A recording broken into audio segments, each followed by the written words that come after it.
Happy Tuesday, everybody. We're back with another round of the ultimatum. This is season three. I don't know how we made it to three seasons of this, but we are here. All right. We are here. And for those of y'all that are trying to understand the show, we may be able to help you with that. We may not. All right. We're going to try. We're going to damn sure try. All right. Anywho, we're back with the first 5 episodes of this new season. And child, it's already a doozy. I'm your girl Jay. I'm here with your girl L Sid. We're also known as the cousins. Okay. So if y'all ever looking for us, that's who we are. All right. Happy new week to y'all. I don't even want to say what day it is. Happy new week to y'all.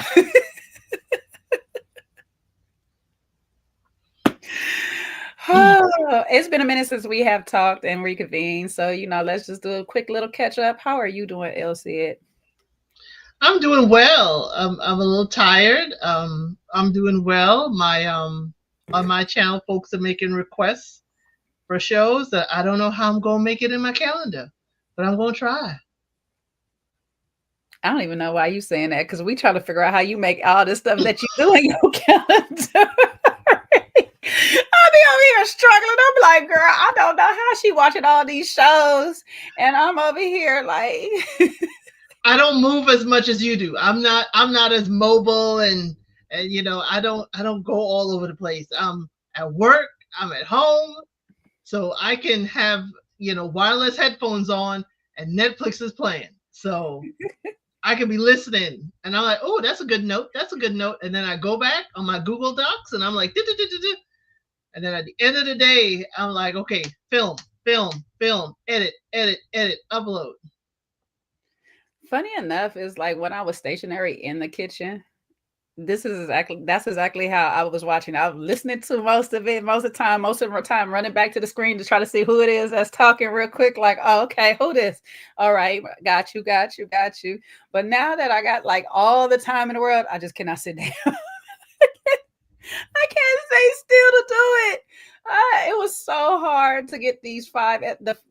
I watched probably the first episode like 3 times just Yeah. because I I was kept trying to stopping. get you there. I was trying to get you there. And this I'm is the like, funny part. girl, The funny part is I'm the one who told you to watch it because I'm like, yes, I'm definitely gonna watch this stuff and whatever. But it's because I was going and I was just constantly moving and busy. The week got busy. It was just like I need to just sit down and watch it. I just need to sit down and watch it.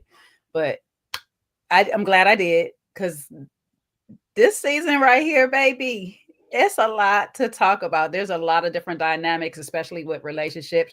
We got some F boys, we got some people I'm not too sure about on a little cuckoo list or whatever and stuff. And I mean, like, there's one that is outright, but there's one that's a little covert or whatever. And I don't know if you peeped it, but I peeped it, and I'm just like, hopefully these people say since they decided that they was gonna check off the screen.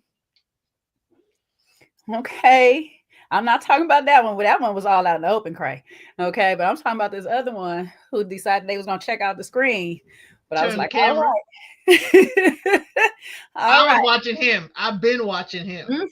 There's some people that just wanted the hall pass, but want to lie about wanting the hall pass. Okay. You cannot fool me. All right. Now, he might be the same F boy, but, baby, his match ain't too far from it. All right. So there's some F boys, some F girls. It's a lot going on in this season. And let's just start off like this. For you, Elsie, do you see that this show could be effective? Like the whole premise of the ultimatum. Giving somebody an ultimatum, do you think this could be effective? Yeah, it could be effective, but not for people who only been dating for a couple of years. I mean, it's 2.5, and 3 years is the max. If you've been together 5, then maybe I would say, yeah, it's more solid. But after 2 years, sorry to say, y'all, you could change a relationship after 2 years. Some relationships are disposable after 2 years. You could be like, oh, this ain't working. I got to go. There's no buy-in or tie-in after a couple of years, but that's just me. That's just me and how I used to be. Are you on a 5-year plan before you get married? Hell yeah. Okay. Well, that makes sense. All right. Hell yeah. before I get when I was in my 20s, of course, it's nice to have fun, but and it's good to plan. And I'm an overthinker, over planner. Why waste your time on 5 years if there's no progress towards marriage? So after 2 years, if I'm not hearing you say marriage, if I'm not hearing you say permanence or behave in permanence, then I need to start looking both ways because I may have to cross the street. Now, with 5 years in, I got to invest another 2 years in somebody new. If I got to move on, I need to act. So then I'm kind of confused because you're saying if they're not in this for 5 years, this makes no sense. But at 2 years and stuff, that's too little of a time. I think that's perfect.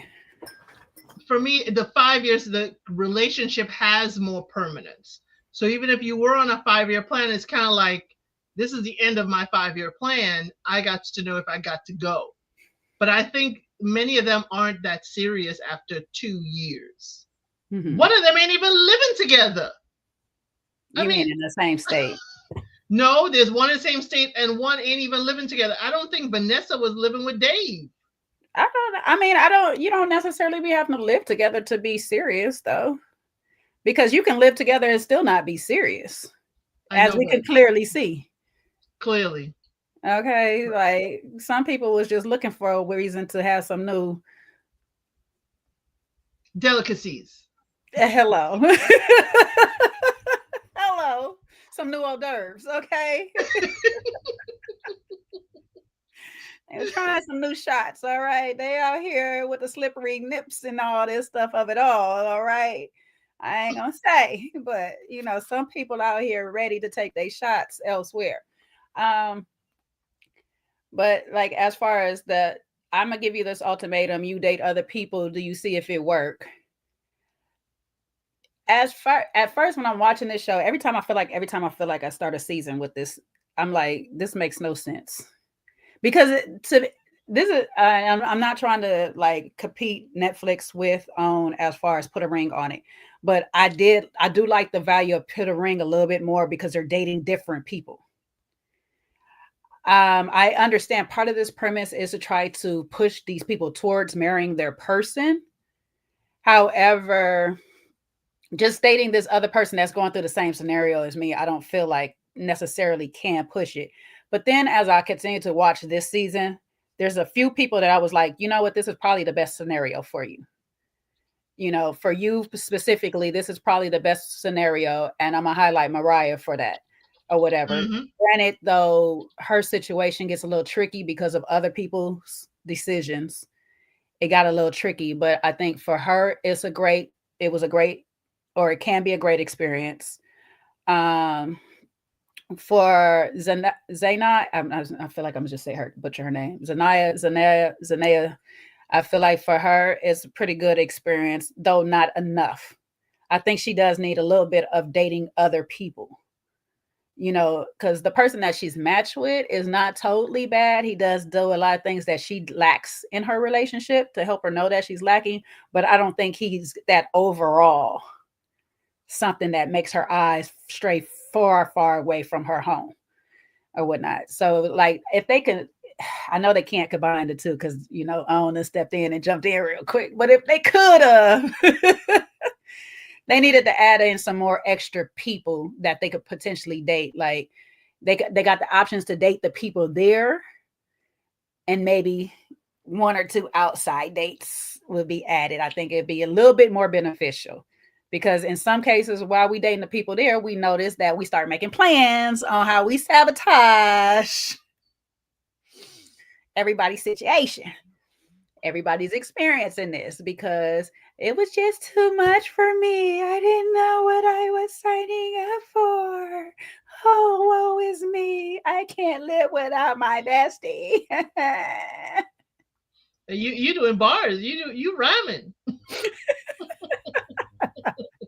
Sprinkle a little therapist in there too. Yes. That you know what? Sprinkle a lot of that. Sprinkle. Let's just pour half of the container up on that, okay? We need different type of therapy too. We need relationship and just like regular therapy, and maybe even a grief. This season, we need a grief therapist. Yes, because we grieving while in the midst. Yeah. But for someone, Dorica, we see you, we hear you. Couples come in together. Someone in the couple has issued an ultimatum: marry me or leave me alone. Mm-hmm. And then they date.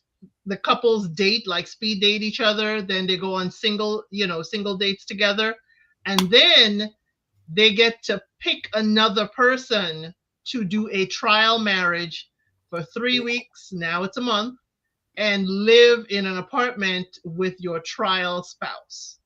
After that, you come back to your original person, and it's sink or float for the relationship after that. So people decide to either leave with the person they came with, leave with the trial spouse, or they decide to leave single. So some people are training their trial spouse to go back to their person. And some people are, looking at their trial spouse like, dang, I could be with you forever, even though it's only been 3 weeks. Yeah. And so even with that, you have to really think in the real world, if you have a boundary, this is something that you will actually do. You just won't see the person potentially dating other people. You will hope that they're not. Or they go hide it good. Like I said, you will hope that they're not.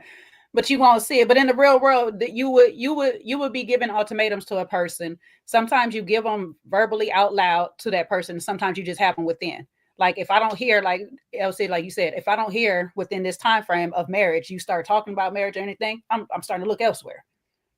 I'm not asking you like you better marry me or not, but that's still an ultimatum. Is I didn't hear anything, so c'est la vie. This is and I mean we do this in the real world. This one is just in a setting that I know who you're dating.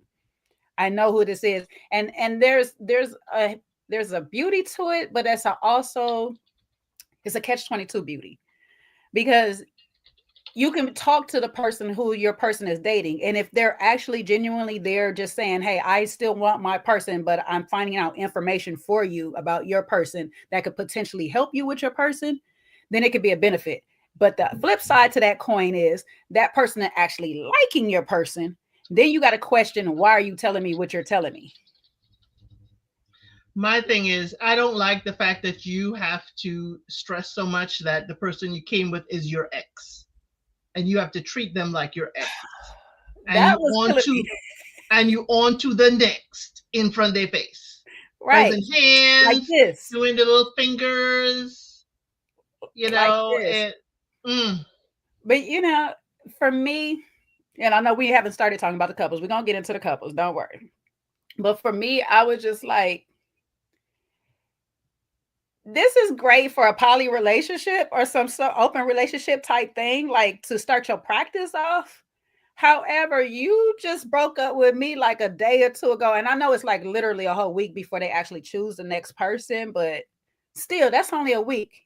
3 years, you just like in a week, you buddy all new up with this person, and you hard pressed with my ex.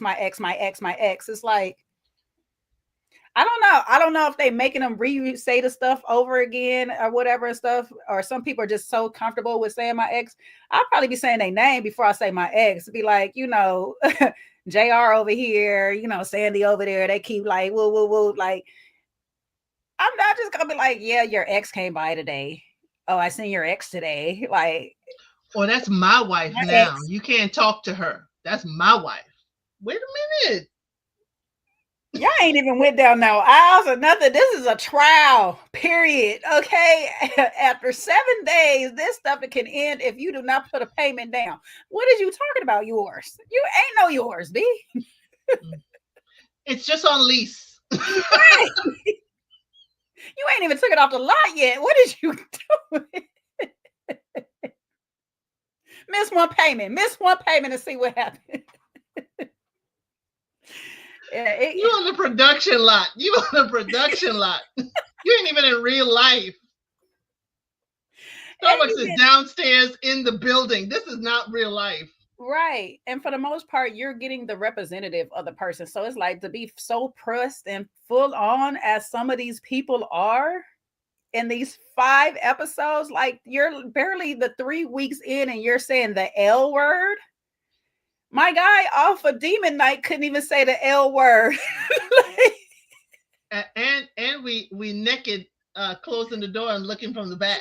Ooh, we after 3 weeks putting on a show. That's why people was like, not on my watch. Not on my watch. One of my one of my recaps was called Wailing and Watching. Because we are wailing, crying, and we are watching from a distance like a stalker. Man. But I see y'all is ready to talk about these people. Oh, yeah. I know. I hope we gave a good enough explanation of how the premise of the show works. It is a little tricky. It's a little crazy, but there's 6 couples that come in. They basically partner swap. They got a chance to pick out who park. And some people are left by default because either people didn't really want you or you didn't really want people.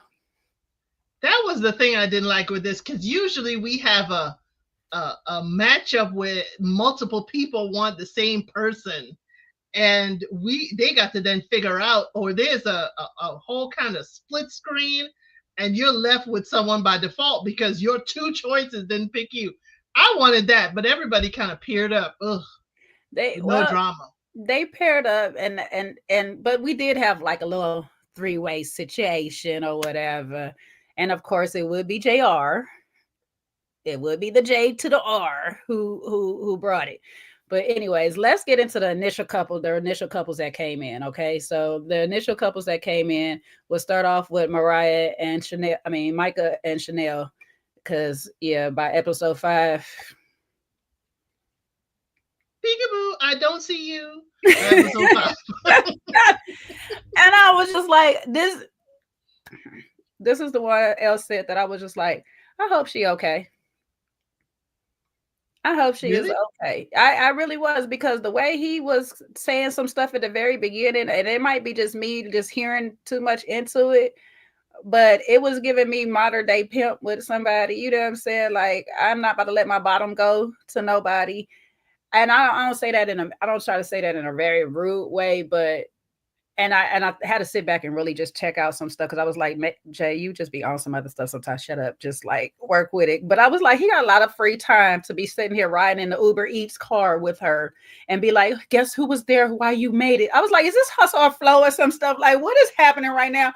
I was in the Uber Eats car and picking up running in and getting the food and dropping it off for you while you was driving around those nights and stuff. I was there for you to make it. Now you going to medical school and you doing this great thing and that's that and the third. You my BFF girl, but so why you won't marry the girl?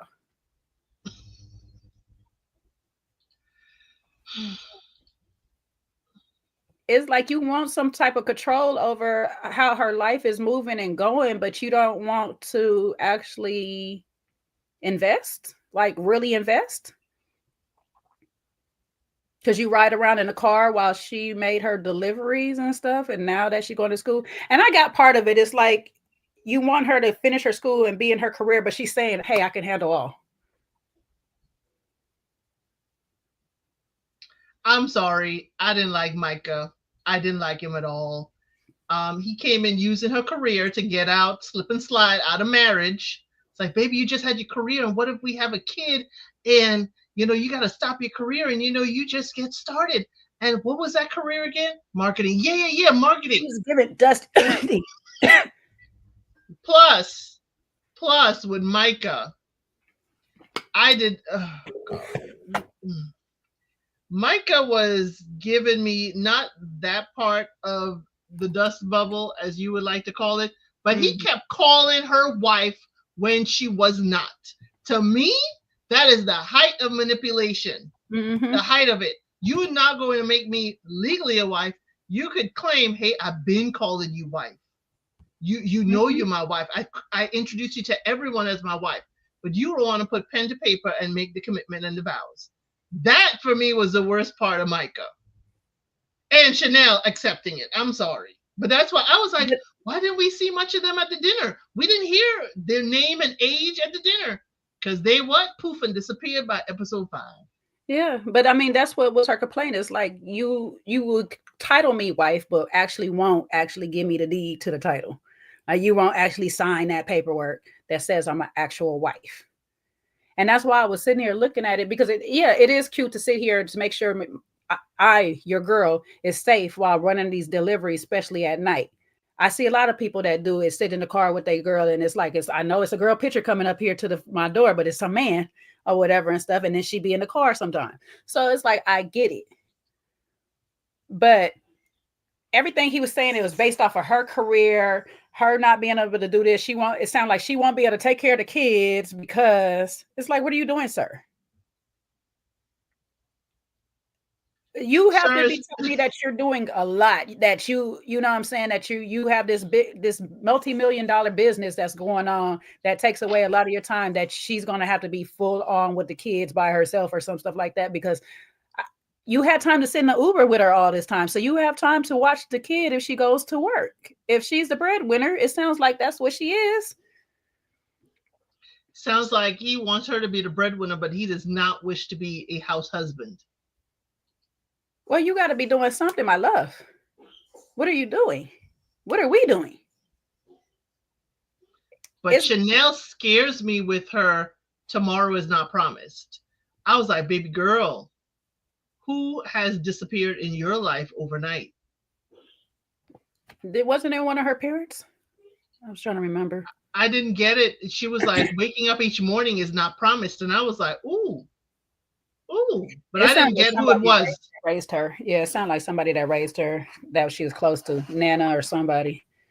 Yeah, I know it's Scotty lost his dad, but I was like, ooh. Yeah. So. But we didn't get to learn anything about that. She just snuck off in the middle of the night because she got a text.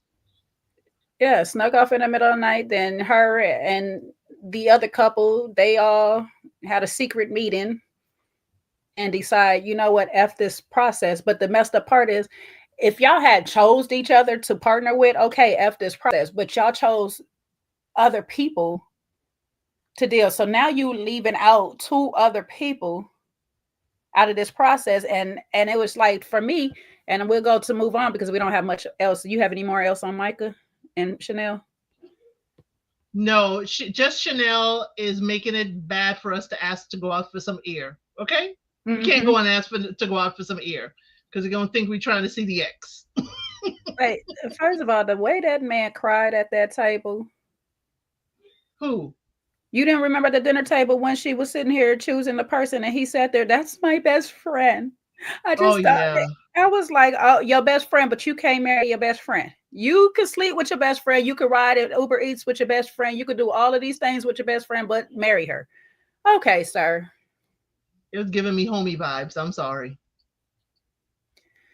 And then these two pissed me the hell off because I had great hopes for Vanessa. I probably put too many N's in her name. Oh, well.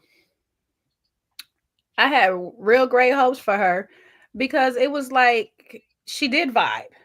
She did vibe. She did catch a vibe with somebody, and it was organic. It actually was really organic for her with her and Nick. You know, I mean, you know, he gonna flip a little later, but Nick hit a flip, boy. Somersault that ass. But they had an actual connection. Oh, whatnot. And the fact that you are on here because you wanted the ultimatum, you should have stuck this through, ma'am. Nah, but Dave have them Ken tears. Dave was full of it. Dave about to put you right back in the position you was in the first place. You needed to let Dave go all the way through this daggone process. I don't care what Dave said to you. He needed to go through this whole process, because if he don't realize what type of woman he had on him to say, okay, you know what, let me go ahead and do this. You need to realize you needed to be elsewhere. And I ain't saying it needed to be with Nick or anything like that, but she's a very good woman from what we seen. I just didn't get it. Well, until she got tipsy and trying to tell the new, the potential new guy you haven't been making eyes at me all night. And he's like, your man is sitting right there. Your man is sitting right there. A little desire because her man clearly don't be doing it either. Wait, the way that Dave came in trying to talk about what if all these women wants me? Like, sir, what women? Here's my problem with Dave. Dave starts crying, baby, baby, please, please, please, baby. And then when she's like, well, I'm excited for the process. Why are you excited? His tears just get sucked up back into his eyes, and he is no longer crying. Dave scared me Dave at first. What's them kids that be doing that, the manipulative kids? Mm-hmm. Dave was like, you don't love me, and like, whoop, tears gone. What are you excited about? And I thought it was editing, but the way the conversation flowed, I was like, no, he really did like suck it up and stop crying when she wasn't falling for it. And it happened twice. And I was like, Dave, I don't trust you. I don't trust you. And I thought Dave and Chanel were each other's emotional support. I was like, no. Y'all ain't together. Y'all just here so y'all don't get fined. They there plotting. Because you know they plot, because here comes Dave talking about she just packed up her stuff and left. But y'all had a meeting. You're over at Vanessa's spot packing her stuff up. What are you talking about? Turning the camera. And guess who didn't tell Nick? So it's not that somebody just up and packed up on you. Y'all plotted that. You two sat there, probably picked each other because you knew you had no real interest in each other or whatnot. Well, we already know that because nobody was checking for Dave, and nobody actually was checking for Dave. I want to know who spilled the tea, because, we saw early in the day, Dave, Vanessa, Micah, and Chanel secretly met off camera. Now, did they all four meet off camera, or did they meet separately? But y'all make it seem like collusion production. Big time collusion, like whatever the case may be. They dipped and then was caught on camera. Like, it's like the people that get caught on camera tearing up the house before they leave, to the way they was rush packing. I was like, why y'all rush packing? Just tell the person that you with, I want to leave. How is that not enough respect? You sat here and chose this person. Y'all signed up for this process, chose this person or whatever and stuff like that. You're affecting other people in some type of ways, because at the end of the day, you don't know what type of insecurities these people may have, and they might feel some type of way about you just leaving the way you did. Like, y'all left two people with you. Left Mariah, didn't even say nothing to her, just like gone. You left the night before, just gone on her. And then you just backed all your stuff up. She just comes home and your stuff is all packed up. That's crazy for her and her experience in life. Like, had you took your time to find out her experience in life, you know how damaging you could have did to that woman? Ooh, damage. I mean, Mariah, she outwardly handled it like a champ, but Nick came home like, ooh. And Nick needed every bit of Vanessa there. He needed a distraction because now he's in his own head. Yeah. And granted, Vanessa wasn't strong enough to distraction in the first place, but he needed everybody that could possibly be there to be there. So it was just like, that's what I'm saying. They better be married right now. To hell with coming out engaged. Like, they better be all the way married. Okay. And happily at that. Like, the hell. But y'all just wasted time that for, I don't know how many people sign up for this show. I imagine there's a couple of hundred, maybe 100,000. I don't know, depending on area and location. You know what I'm saying? But that's two spots that people could have filled and really worked on their stuff. Dave and Vanessa really like just pissed me off, because it's like, 2 seconds in, you seeing her with connecting with another person. Now you realize that's your lady. And Micah and Chanel, you're BFFing it up and wifey this and wifey that, but maybe Dave came to the door singing "Sweet Lady."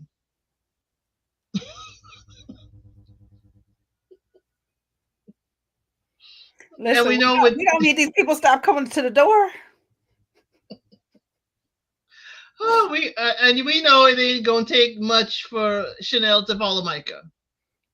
Not at It all. ain't take much at all for Chanel to follow Micah. It's like she already taken. Careful. Wife is a 4-letter word. Careful. I'm just saying. And so is DED. That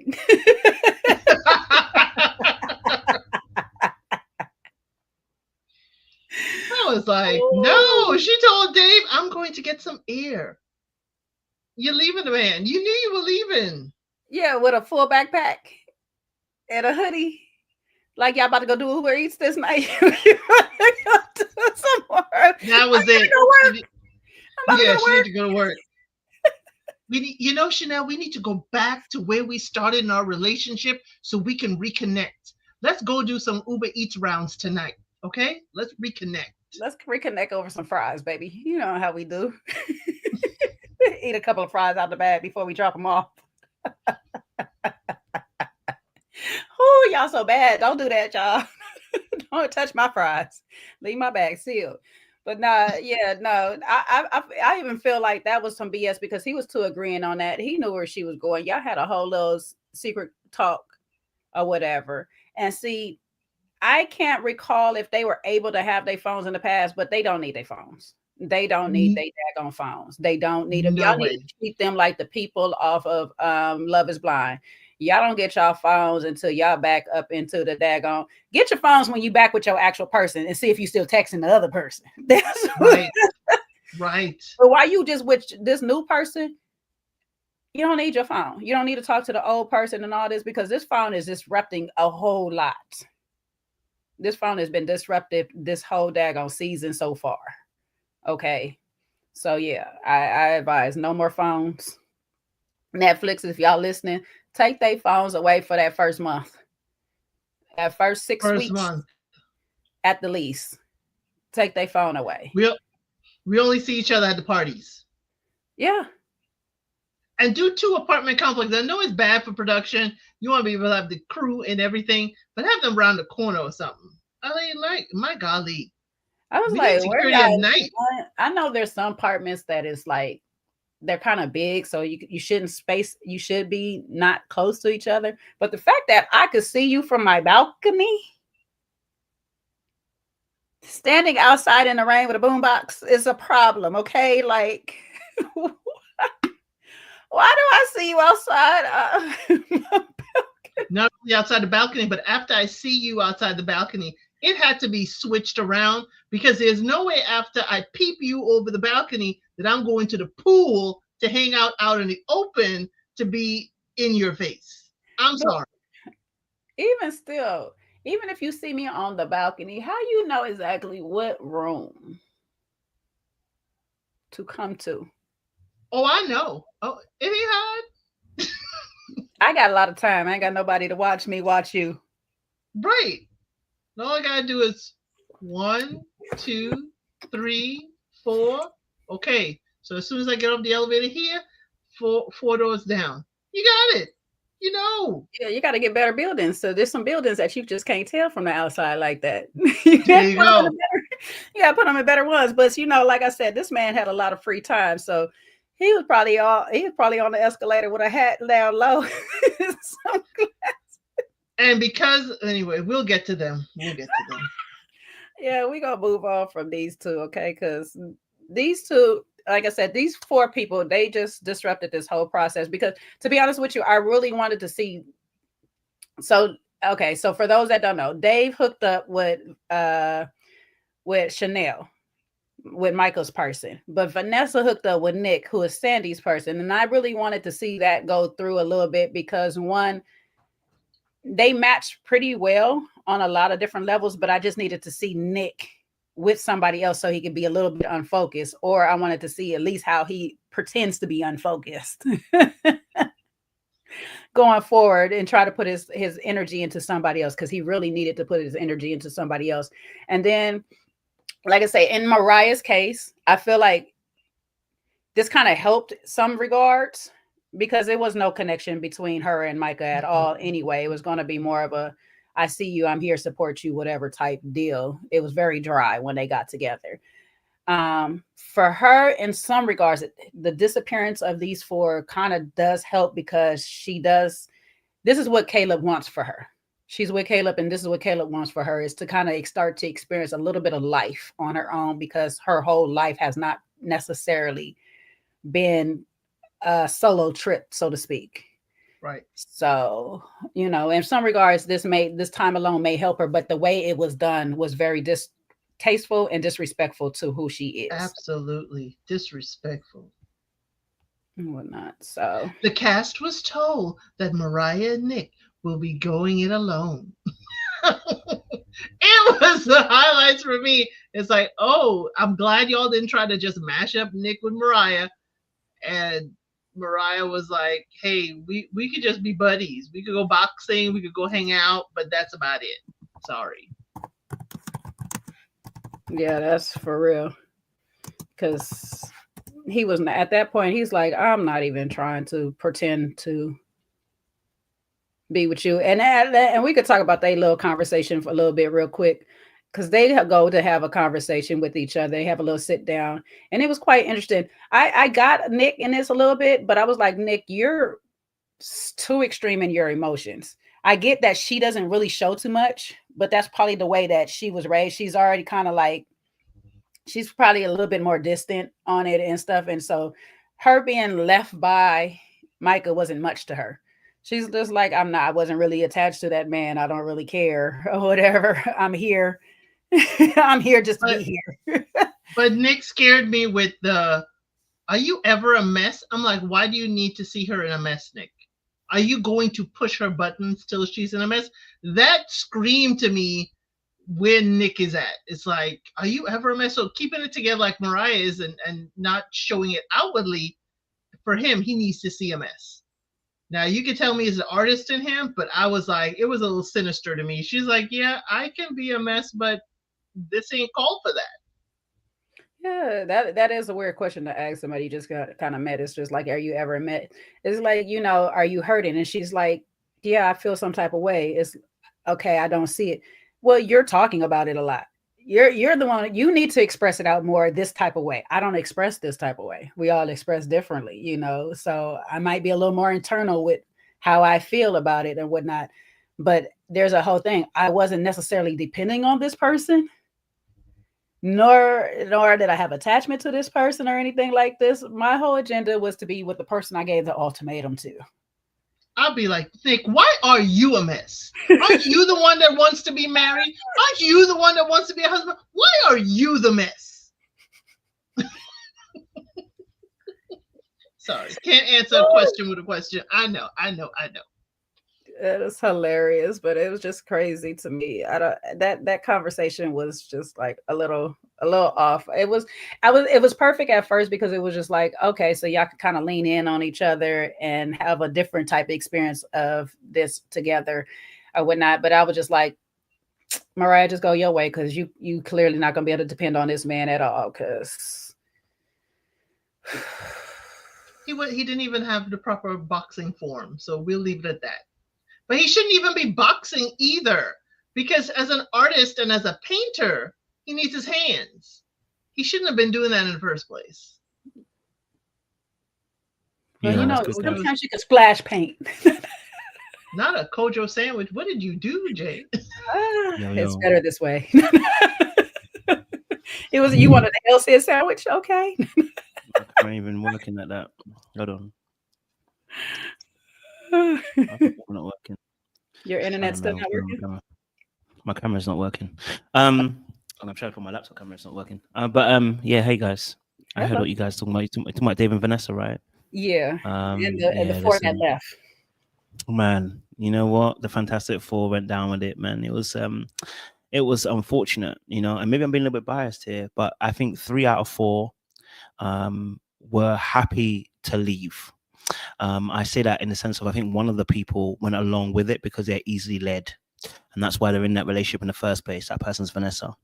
But I think the other 3 were pissed off, really and truly. Can I be honest with you? Chanel probably very happy because she got her man back. But the reality of the situation is, she also didn't get who she wanted. I'm gonna be very honest. I had a day to think about, and I said, Dave, Micah, Chanel, you all knew what the show was about before you came on here. It's ultimatum, and you switch partners. You break up, you switch. So you already knew the parameters of the show. This is not the first season where they give you that piece of paper and you're not sure what Netflix show it is. Yeah. You know what show it is. Yeah. Now, each individual person who actually left did not have a partner that they actually wanted. And I think this also played a massive role in why they left. Micah got Mariah, and we saw from the very beginning, he was not feeling Mariah at all. Nothing wrong with her, just that it's not his type. Yeah. I think he thought he would get somebody like Chanel, somebody who will make him, think about life, make him think about whether he wants to be in that relationship with Chanel in the first place. Yeah. And then he didn't get that. Yeah. So it's not worth cheating on your girl for this girl who, for him, maybe is really not levels. You know what I'm saying to you? Not that Mariah's not a beautiful soul, but she's not levels. Like when I look at Mariah's face, I think she's an angel face. I think, a beautiful woman, but not that kind of person. And then you have obviously Chanel, who got Dave. And we all knew that Dave was not the one that anybody wanted. In fact, Dave is the bogey. Like nobody wanted Dave. Yeah. Dave was like with no interests. So both Chanel not wanting Dave also realizing nobody really wants him, actually was taking out. Makes sense why both of them also left the show as well, right? Chanel didn't get the person who she would potentially grow with and learn things about herself, because let's be honest, you came on the show not to be friends. You came on the show to have a little bit of a romantic connection, to be able to test what your relationship's actually missing. For these people, they could not see how their relationship would be tested or how they would grow in a friendship. This is why I believe that Chanel also left partly too, as well with it, right? And then Dave, of course, we know he left. We know why he left. The boy was bugging. He was crashing out before then. He crashed out on 2 occasions. And then on the 3rd occasion, he took Vanessa with him. Okay. All right. Now, that doesn't mean that Vanessa's not accountable. It just means that I feel like she was less wanting to leave because she actually had somebody she was connecting with, and more a case of, I don't think that she's a very strong person. And actually her being swayed does not mean she's, again, free off the hook. But what I do see is that she got swayed, because in the beginning she was like, yeah, I'm going to stay in this situation. Yeah, we got 8 weeks, 7 weeks, work it out, basically. You know what I mean? Like, she said that on 2 occasions. When both times he crashed, she told him, listen, the first time round, well, Dave, I hear it, but I'm trying to connect here. I'm trying to find out what's going on, because she had a real connection. Then second time round, when he came, doing the fake tears and at the table, and then he sobered up real quick when he realized she told him that, she actually is connected with somebody else, and he got some qualities about them, and he read into it by saying, what, I don't have those qualities, and she never said that. She let him know again, hey, I'm gonna stick in this. So then what happens between that moment and the moment where she ends up agreeing to leave the process? Right? So if I see you on Instagram and I see you guys are together, I don't give a heck unless you guys are married, right? Because even engaged, men will some men will give you a ring to shut you up. Dave is one of those people. You can see it in him, because he's willing to take you off the show. Meanwhile, he didn't give us a real reason as to why he wasn't going to marry you. We don't know why he wasn't going to marry her. I still don't know why he doesn't want to marry her. He didn't actually give me a real reason as to why he's not marrying her, except for, what did he say about time or something like that? Something weird about that. Like, timing was off. Negro, you 34. Okay, you are 34 going on to 40, and you ain't got much time with you.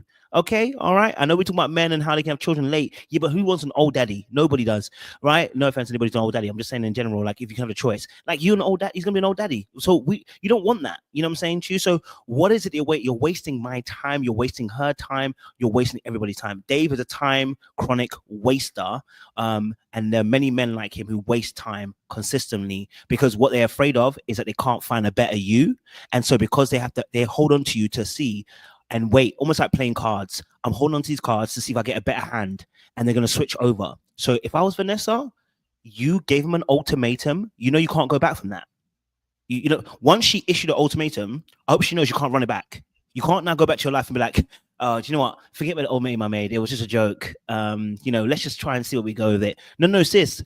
He's never going to forget that you gave him an ultimatum and told him that if you don't marry him, if you don't get to the marriage spot, you're going to leave. He's never going to let that go. So I hope you know what you're doing, Vanessa. That's what I would say. Remember what he said in the beginning, first episode. He said that he's surprised she wants to give him pressure because he may connect with someone else. The way Dave said that, I wonder if Dave has been on again, off again in the relationship. Like the last time she gave him pressure, he left the relationship and went with someone else. Is how it sounded. Not that's what it is, but it sounded to me like, you pressure me and you gonna use me like you did before. Or he uses that as a manipulation tactic all this time, the whole time, even if he, like, clearly he don't have as many options as he thinks he has in places to go. But maybe we're in the area that they're in, he's more favorable there. But maybe that's what he used as a manipulation tool throughout the relationship is, if you put too much pressure on me about this, then we're gonna basically break up. You pressure me about anything that I don't want to be pressured on, we're gonna have a problem. So yeah, like you said, Coach, there's a few people that we didn't get to know why you won't marry, because Micah's the same thing. We don't know why Michael won't marry Absolutely. his best friend, His wife. his wifey. Absolutely. It makes absolutely no sense. It's some people you just know, you could see it. It's like, you ain't got to tell me why. You still want to play a field and stuff like that. You still want to be out here. But you literally crying at the dinner table, tears falling, boo-hooing. That's my best friend. I just never thought of somebody else spending time with her, and I can't spend this time with her and all this stuff like that. Yet you are willing to just let her be in the world and figure out that she may not want you one day, instead of just tying her down. Like, I don't get it. There's something else. And I just hate that the fact that we just were robbed, and they robbed themselves out of figuring out what it is, why I'm hesitant with this person that I care so much about. I put in the chat, are they codependent? Micah and Chanel. They are. Codependent. They very much are, because she couldn't get off the phone texting him. Potentially. What's really interesting is I'm just on Instagram, and I'm on Netflix Instagram, and the latest season, if you notice, there's no comments on any of their photos. If you go to a previous season, they have photos, they have comments that you can make on their photos. So I'm wondering if they had a lot of backlash concerning what happened with this particular season, because they've turned all the comments on everybody's thingy off, right? Because I'm guessing because of what's happened these two couples, that they actually did what they did. You know what I mean? But yeah, I personally, I think, yeah, you're absolutely right. I didn't know. I don't know the full reason why Micah didn't want to marry the love of his life, and what he has seen, what he has understood. Is it because of money? Is it a financial issue? That you're not telling us. Maybe you're not as financially stable as you feel like you are. I just wish that we could have fleshed that out a bit more. I don't know, and I don't want to just blame the couples. I also want to blame the show, because why are you not force feeding them questions that you force feed them questions? We know that you do. So why are we not force feeding questions? Why don't you want to marry your girl? Okay, and this is for Netflix now. Okay, next time, don't think you have 8 weeks. Get that out early. You know what I mean? Like, we're not just going to blame the couples. You need to be asking them from early, because none of us actually know why Michael doesn't want to marry Chanel. We don't know why Dave doesn't want to marry Vanessa. You know what I'm saying, Chu? We know why Nick and Thing don't want to marry, right? But we're still not really sure for those two couples that left. So it's like, maybe they cut it out. Maybe they decide to cut it out because they're going to run away. Who knows? But yeah, it just, I don't know. It just, it doesn't sit well. I mean, to be honest with you, like, all the couples, we don't really fully know what the holdup is. True. I mean, we kind of get it with Sandy and Nick, because they explained it's an age difference, and she's living in one stage and he's in another. So that one is clear cut and precise. But a lot of other people, we actually really don't know. We're figuring it out as we continue, because even with Z and JR, it's like, JR, y'all live together, y'all doing all this stuff together. So other than you still looking like you want a hall pass, why aren't you marrying her? Because you were married already, but you're living with her. So that makes no sense. You know what I'm saying? Like, why are you tying up her good years? Hey, the preacher's kid realized he could sin in peace. He ain't got to marry just to sin. Okay? Pressing of the flesh does not require marriage. He realized that. I'm sorry. Well, here we are. We just might as well talk about these two, okay? Because she came in giving him the ultimatum, because she said, listen, baby, I ain't getting any younger. Let's just get married. Let's go ahead and do this thing. I'm trying to have some babies. We live together. I do understand you have some hangups from your previous marriage. And he's like, yeah, I have hangups. I don't want to be married right now or ever. But I'm not going to say that out loud. Confusion all around, because I think not even confusion, I think it's confusion because obviously we're not getting a clear cut answer, but there is an answer, right? And the answer is JR wants it when he wants it. He doesn't want no one else to have control of that situation, and he will not be pressured, right? That's what he made Arya understand. He also, I don't want to say he lied. I want to say that he curated his answers very carefully with Sandy. Because at first, when he was talking about kids, he kind of made it, I don't know if I can't remember which way around it was, but he switched the answer by later on in the show, right? Because they had a conversation twice. But with Arya, first and foremost, when he was discussing it, he let her know. And of course he can let her know because of the type of energy that Arya comes with. He knew he had the power in that scenario. He let her know, sis, your biological clock will not determine when I'm going to have kids. Now, I don't know about you, but that's madness. I'm so sorry. Yes, a woman's biological clock is going to determine our timeline, right? Because no matter how much I want to have it when I want to have it, there is a biological clock that affects, the safety of the woman first and foremost, and that child as well, right? And we want to make it as easy as possible. Do you know what I'm saying to you? So I'm not trying to say, okay, well, I'm going to do it when you're 38 because it's possible to do it. We can technically do it anyway. So I'm going to wait till then. No, right? So that tells me that JR isn't ready, I don't believe, for marriage and kids. What JR's ready for is to have some flings, yeah?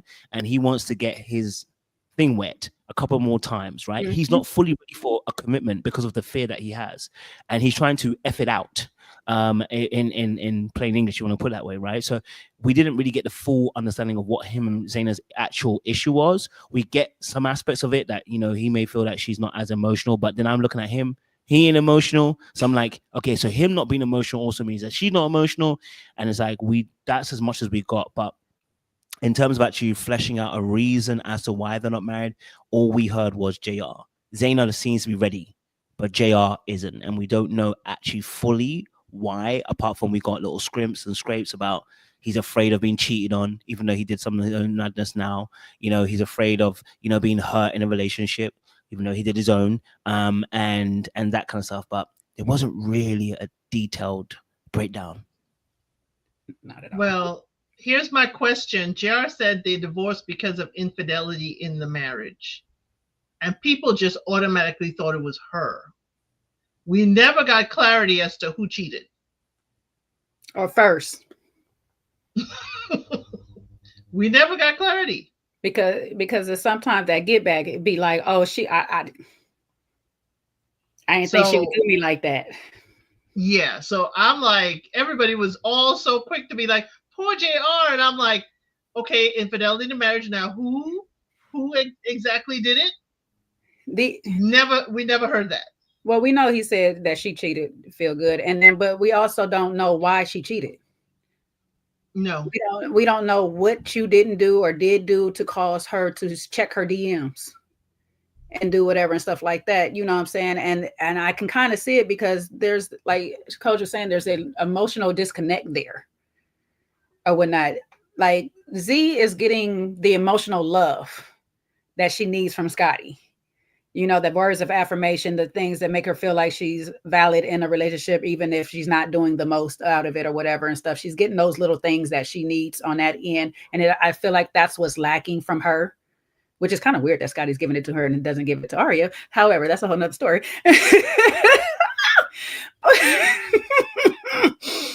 But, people do weird things, I guess. But that it's that little simple thing that you see that she likes from him. She likes being able to feel safe with him. She'd be able to express herself and whatever. And it seems like he uses this previous marriage as a cutoff point to not have conversations or deep conversations about different things. So that's a great question. Who was the infidel? See, I'm trying to make up a word. Who was the one cheating in the daggone relationship, or who was? The wife might have physically cheated, but did you emotionally cheat somewhere? Did you do something somewhere else or whatever and stuff? Or did you leave her out cold? I'm not saying this is why she cheated or, it's an excuse for her cheating or anything like that, because she's going to do what she want to do. But at the end of the day, you have to look at yourself sometimes when you are the person who's been cheated on, did I actually bring everything I needed to bring to the table to prevent this in the first place so it don't happen again with the next person I'm with? He's just lucky he's with a real loyal person that's not really thinking to do all of those things right off the bat, I will say. But when that work husband starts And work husband start putting a little pressure. She ready to go in herself. Z be ready to go in a little bit. She like, I want to experience some new things too. I don't know. Z out here ready to be, Scott down. She probably trying to get a little Scott free. Beam me up, Scotty. Beam me up. Trekkie on guys. Oh, my girl is wild. Okay. I mean, I do like to appreciate the way she's moving as the person that gave the ultimatum. Is like, you know what? I'm going to move through this as if I'm a single person. This is a new relationship, but actually she's still not moving too fast. She's not moving like her partner, who is all die hard in the bed, in bikini underwear. I just know damn well they did not get in that bed with that pool water stuff out. I swear to God, I was like, is this lady all the way naked in the bed, or did she get in the bed with this bathing suit? I do not know. That's neither here nor there. Let me stay focused. It's not your bed, Jay. It's not. It's not. Okay. And he's looking for brand deals. So whether it's the pool or not, he needs to provide the performance he is providing. Because I'm sorry, I don't believe JR and Z are a couple. I think they are either a couple together for IG, or she was a client that needed to tone up, and they just say, let's do this for this show. Because I don't even feel like they're either emotionally invested in each other. I'm sorry. I don't see it. I don't feel it. But he is definitely looking for brand deals, and he is definitely, I don't know if they're for a pass. I'm not going, put it on him. I need to know a little bit more, because what I don't want to fall into is I'm seeing beefcake, but that does not mean that's all he is. Mm-hmm. So every time he gives me glimpses of something deeper, and then it's like it goes away. Because even with her family, when he was with Sandy's family, JR gave good answers, and then he was trying to go deeper, and either they cut it out or whatnot. And I'm like, I could see something there, but it's like you do these little silly things to throw people off the scent. Well, I don't know if y'all two noticed, but for me, it was a lot. He feeds off of whatever you're saying, the conversation. So both ladies he was doing that with. He did it with Arya. He did it with Sandy. They led the conversation, and he just kind of feeds off of that. And now Sandy does it back to him a lot. If there's back and forth with the feeding. So that's kind of like why they vibe so much. And it was just like with Arya, we already knew that she was going to be heads in going forward in that, and he just didn't want. You're going from one committed thing to another committed thing. He's like, oh no. I'm trying to have some fun. I'm trying to stick my fun stick up in somebody's sugar bowl. I don't have time to be sitting here, be locked down by another one for 3 weeks. I'm already locked down for 3 years with this one. I thought personally Arya would have been a better fit for him, but once he got to saying, I ain't never been with a bunny before, and I ain't never did this, I said, oh, okay, I already know where you about to go, sir, because you got you a hall pass. And the telltale sign is when we get to with the men, and all of a sudden we want to out ourselves by trying to out Scotty. Now, whether I don't personally believe, y'all might believe that Scotty actually said these things. I don't personally believe Scotty said that he is looking for a hall pass. I think that was JR's conscience telling him, somebody said it, and let me just use Scotty as that person because he's linked up with my girl. So let me try to make him look like a bad guy. I don't know. What y'all think on that, though?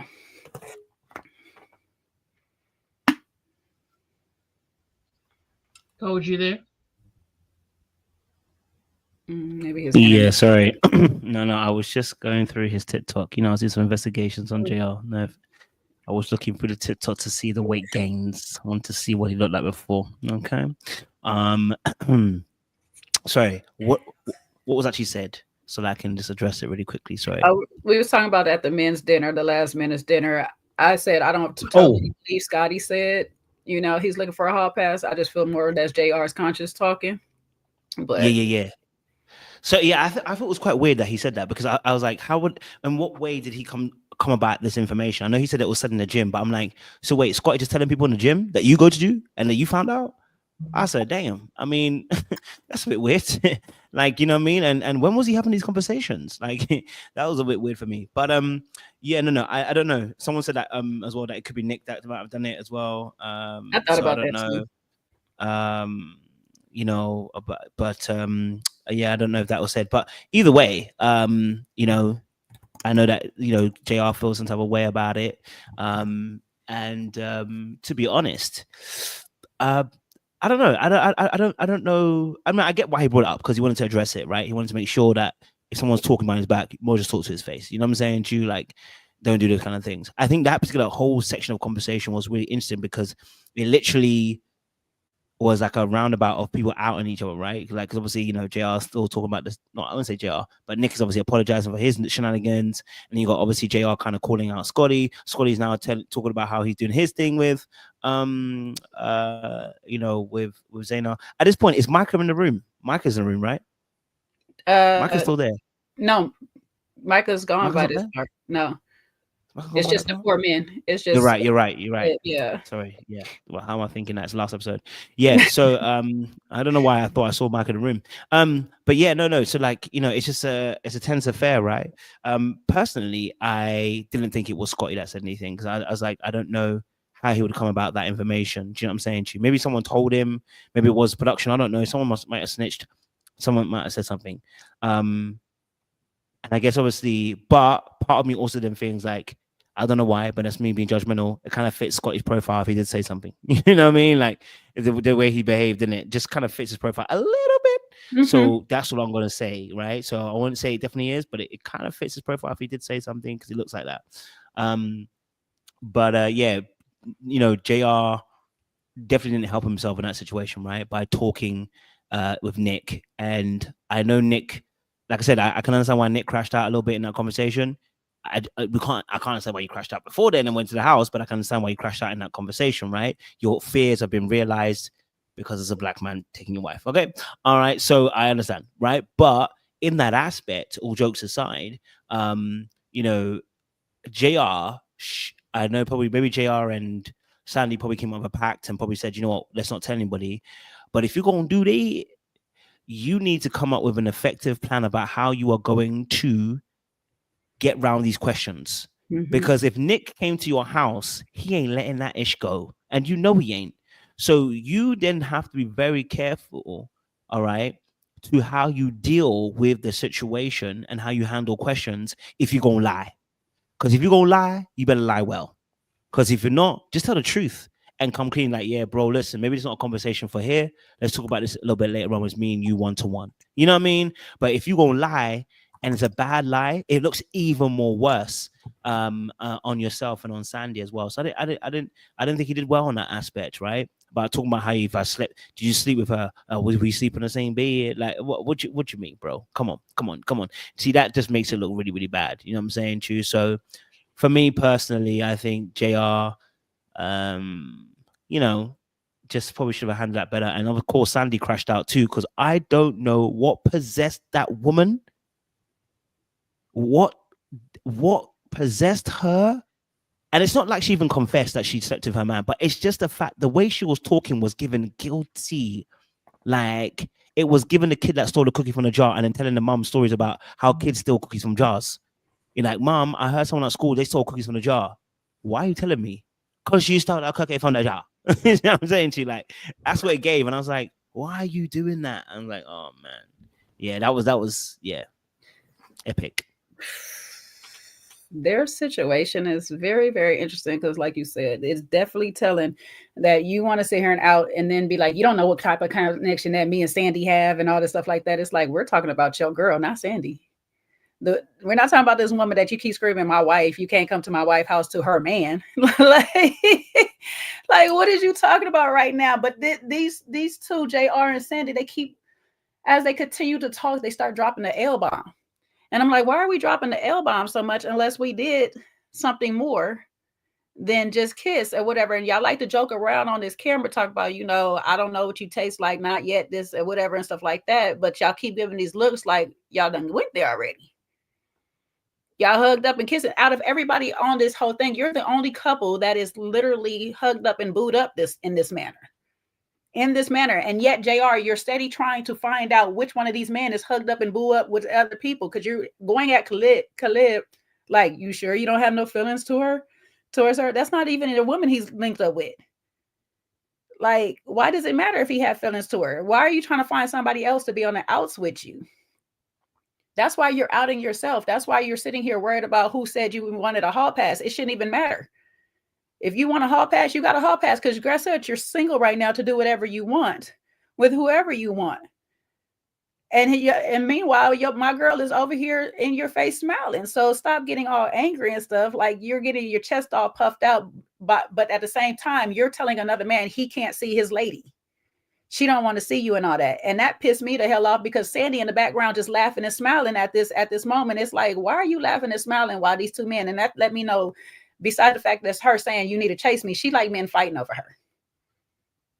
She liked this drama. So she's been causing tension between Nick. I know we were saying that Nick is actually this bad type of guy and all this stuff, but I do believe him that she's texting him and telling him I miss you and all of these other things like that. Meanwhile, this man is looking like he's crashing out for no apparent reason. But why are you steady texting him, telling him all of y'all business? Because he knows a lot about their relationship and what's going on. Now, I ain't gonna say he didn't accidentally run into you. It sounded like he ran into you on purpose that first morning. But even still, why you tell that man you kissed somebody else? What business is that? Why do you have to tell him? Like, I just don't get her. I don't get her either. Like, you don't like this man. Let's just be honest. Somebody tell you about the man, he's over here painting, he's exercising his time. What an idiot. What? Just break up with that man. No, I agree with the person who said it's escapism. And I agree with Sandy that he's not dealing with his issue. He's just escaping into his painting. It could be therapeutic, but for Nick, it seems like it's triggering. With, I'm a stand on, I think Nick is Nick is the bad one in my view of things. I think Sandy lashes out to kind of get away from his restrictions. Nick, what can I say? Yes, I believe Sandy would be sending him, hey, I miss you, because she knows he's alone. She knows he's alone. She knows he has done this before, because her reaction to it told me she's seen this lots of times. She has seen Nick crash out and act up and show up somewhere to tell her it's time to go home lots of times. This time, she had somebody at the door telling him, you need to go away. And I wonder how many times that has happened. And she did tell him, go away. But again, Nick, you issued the ultimatum. You checked this show. You brought her here. So you have to lay in it, buddy. I'm sorry. You got to lay in it. You got to paint with it, finger paint, sculpt it, whatever. You brought Sandy here and started this whole wave of events. And now you can't handle the medicine you're being dealt. I need you to grow up. But her family also says, like, finally she with somebody pulling their weight. Finally, she isn't doing everything. And I was looking at it like, I didn't like how they treated JR at first, like if he was on the meat market, like, oh, Sandy, is this your toy? Can we have a ride? I didn't like that part. But it was totally like, we have seen the dynamic of Nick and Sandy, and we don't like it. And we prefer to have you with her. That's what it was giving me. But Nick crashing out, no emotional regulation. I put Nick and Dave in the same category of that. It's just that Dave didn't have enough time to be there for him to be crashing out. Though I do hear you on that part, but on the part that Sandy has been here before. But if I've been here before, why am I keep playing with you when I know you're going to crash out in a certain type of way?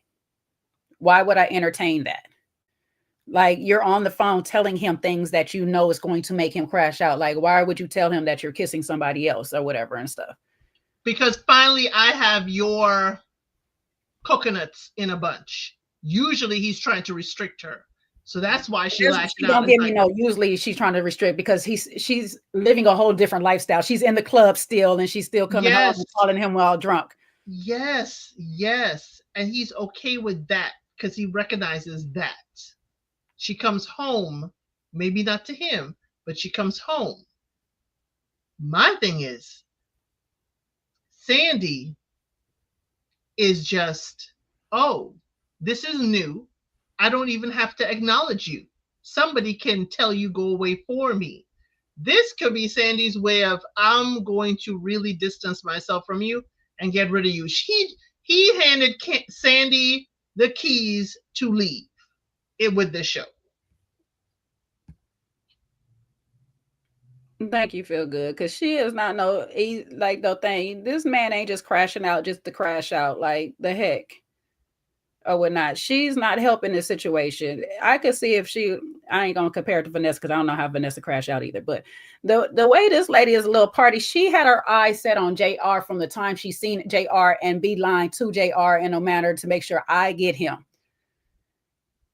You have every intentions on being a whole dog, ma'am. Like, what is you talking about? You have no intentions on fixing this relationship. So why is it that you even stay in it when your family is telling you, I'm tired of you helping this person and stuff? You actually sound like you're the person who's like holding the relationship together, as they put it. So why do you sit here and continue to be with this person who you feel less than of, or you don't feel as good enough of, and holding you tight and all this stuff when you're the financial or whatever provider of the relationship? And it makes absolutely no sense. You like the fact that men fight for you. You like the fact that this man fight for you in this type of manner. You're toxic just as much as he is. And you have to admit, she has to admit that. She likes that. I like the chase. I like the fact that he chases me and this stuff like that. You taught this man to be like this. I don't think she taught him, but she is certainly reveling in it. I don't think she taught him. I think Nick came prepackaged like this. Let me fix it. You taught him it was okay to show that side of him then. Right. She will. I think here's the thing.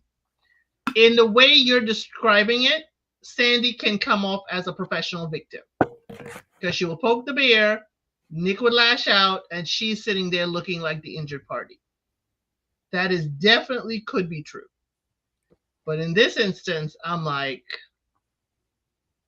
in this, what's happening with this show, I don't believe that's what's going on. Nick is actually, for all intents and purposes, Nick should have been removed from the show. Nick should have been removed, one, for his own mental health reasons, and because he is a risk to either JR or Sandy. Because coming to that door, laughing in the background, not in fear or anything like that. She's laughing in the background, thinking it's a joke when this man show up to the door like this. And she probably did think it was a joke. She probably like, what the heck is going on? Nick, are you really acting a fool like this? For a person that's been through this several times, LC, think about that. For a person that's been through it several times, you really think you're doing probably this? I'm sorry, she probably thought he wasn't going to do this because, one, we're freaking on camera. You're not going to crash out and show your entire behind because we are on camera. If this is the person that does this on a regular, why would I think because the cameras is there or not, you're not going to do it? She likes this. I'm not saying she couldn't possibly like it. She is reveling in it. But I'm saying she probably didn't think he would show his entire behind on this television. A toxin is not a toxin until it's mixed with something else that's toxic too.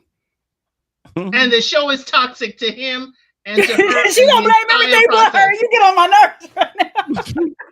She's determined to go down the lane of Sandy. Listen, I think they're both as bad show, but I think definitely Sandy is very clever, you know. But then again, I think we're seeing two sides of the same coin, right? I think Sandy's very, very clever. I think there are some aspects of Nick which is very, I would like to say, very overly emotional for her, and I feel she feels constricted by that level of emotion. I think she requires more of the stoicism that JR presents to the table, right? And so because of his call out for more emotional pull, very much like how Zaina wants more out of JR and sees that in Scotty, I think with Nick, he doesn't have the emotional regulation to handle what Sandy's bringing to the table in this particular aspect. And that's the truth, unfortunately, of a lot of relationships. Sometimes we go in relationships and other people unravel us. And you get with someone else and you're able to maintain a bit more better emotional regulation. And I think I said this from the very beginning, I don't think necessarily Sandy's a bad person. I think Sandy, though, it has stayed in this relationship longer than she needed to stay in it. I think she has been looking for an out for a very long time, but I think she hasn't been brave enough to actually just say to his face, Madon. And actually what ends up happening is that because you're not expressing how you really feel, you tend to lean into your manipulation and your passive aggressive behaviors to try and remove yourself from a situation. I think also the aspect when I'll be honest with you, she detests him. Okay, I'm gonna be honest with you. He repulses her. Okay, like, and if she's really honest about it, she'll be free. You know what I mean? And I said that because the very first episode or second episode, I think it was, and I mentioned this when I did a review. When you see your man crying, expressing himself about how he feels about you, and your first instinct is to go, "Oh, you're crying? Oh, my bad. Let me do what I'm supposed to be doing, rubbing your back of your head for you. Sorry, my bad. Let me go back to the play acting that I usually do. My bad. Let me scrub the back of your head." I said to you, that woman hates him. Let me tell you why. I'm not saying that women aren't. There aren't women that are going to be uncomfortable with emotion. There are, but the natural inclination for her first thing to do is to laugh, right? Rather than be like, you know, oh, like I didn't know you felt that way, or like, you know what, you never really expressed that to me, right? Or to even say, do you know what? This crying is completely different to what I've seen usually. He does never cry. He's always been mean. If he had said something like that, I would understand why she laughed, right? She didn't laugh because of that. She laughed because this Negro knows I don't like him. like he knows I don't like him. You know what I mean? And so she has been done for a very, very long time. And so when they can't hold space for you vulnerably in that space too, that should just tell you she gotta go, she gotta go, she gotta go, she gotta go. And it happens that there's a perfect storm. JR is there. This is also part of her ego trip. You see, we can notice when men do it, but women do this too. All right. She collected the top specimen in that game. Right, whether we like JR or not, whether we think he's the finest since sliced bread in real life or whatever, in this game, he is a top specimen. Okay, all right. So she has managed to collect the top specimen. That is an ego boost. That is something that makes you feel good. You know, makes you feel desired, makes you feel wanted. This man that wants you, and you can collect him too. Oh, and we have the same agenda. We just want to hook up, and you know, we'll see how it goes, and we'll go from there. Oh yeah, why not? You know what I'm saying, Chu? So, you know. And here's a kicker. Okay, here's a real kicker. Okay, now I know they broke up, but here's a real kicker. This is when I knew that this is over. Many of us have done some things in our past lives, the dark arts. We've lived in spaces that we shouldn't have been living in, but we've lived there. Okay, Liam Neeson stuff. Now, if you've ever been somebody who's ever cheated with someone, okay, you've been the person that they're cheating with. You know that relationship is usually done because they pick up phone calls when you are there. And they have conversations while you are there. And when they're having their person crash out and you there, just know that relationship is over. Okay? Just know that person does not rate that other person that particular way. There is no going back. Now, they can go back and they may stay for a little while, but it's over. Right. So when that cheating gets to that point where, and I'm not saying she actually even cheated because technically she was single, so she didn't cheat. But when someone does that, just know it's over. Because what you're really saying is, I don't rate my partner enough to actually expose them to someone else as being weak. Look at them. They're on the phone. They're crashing out on the phone. And, you know, you're letting your person who's with you listen to the phone call.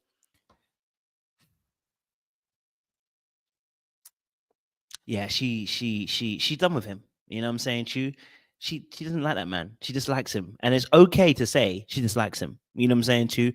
And the crash out that he had, we can't accept it because he went to the house. And I think that was a bit dangerous. I think in this experiment, I think it's very dangerous, first and foremost. In real life, it's very dangerous. You don't go to the playground where your person is with the other person. That can end in someone getting killed. So he should know better, right? But in that particular place, you know, Nick showed his ass a little bit by crashing out, but I understood why he felt some type of way. But he has to learn how to emotionally regulate. That's what I would say about that. But Sandy, she knew what she was doing. She played the game. Well played. I can't be mad at her. She's technically single. It's a gray area, just like JR.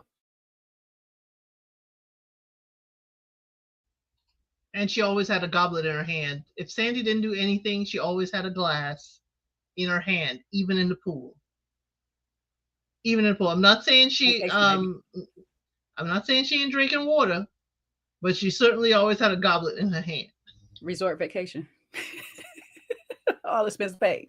I'm just saying, that's what I'm saying. It's like we can't ignore that his crash out is way extreme. Not gonna lie. Him going to the house, like, you're very dangerous for that.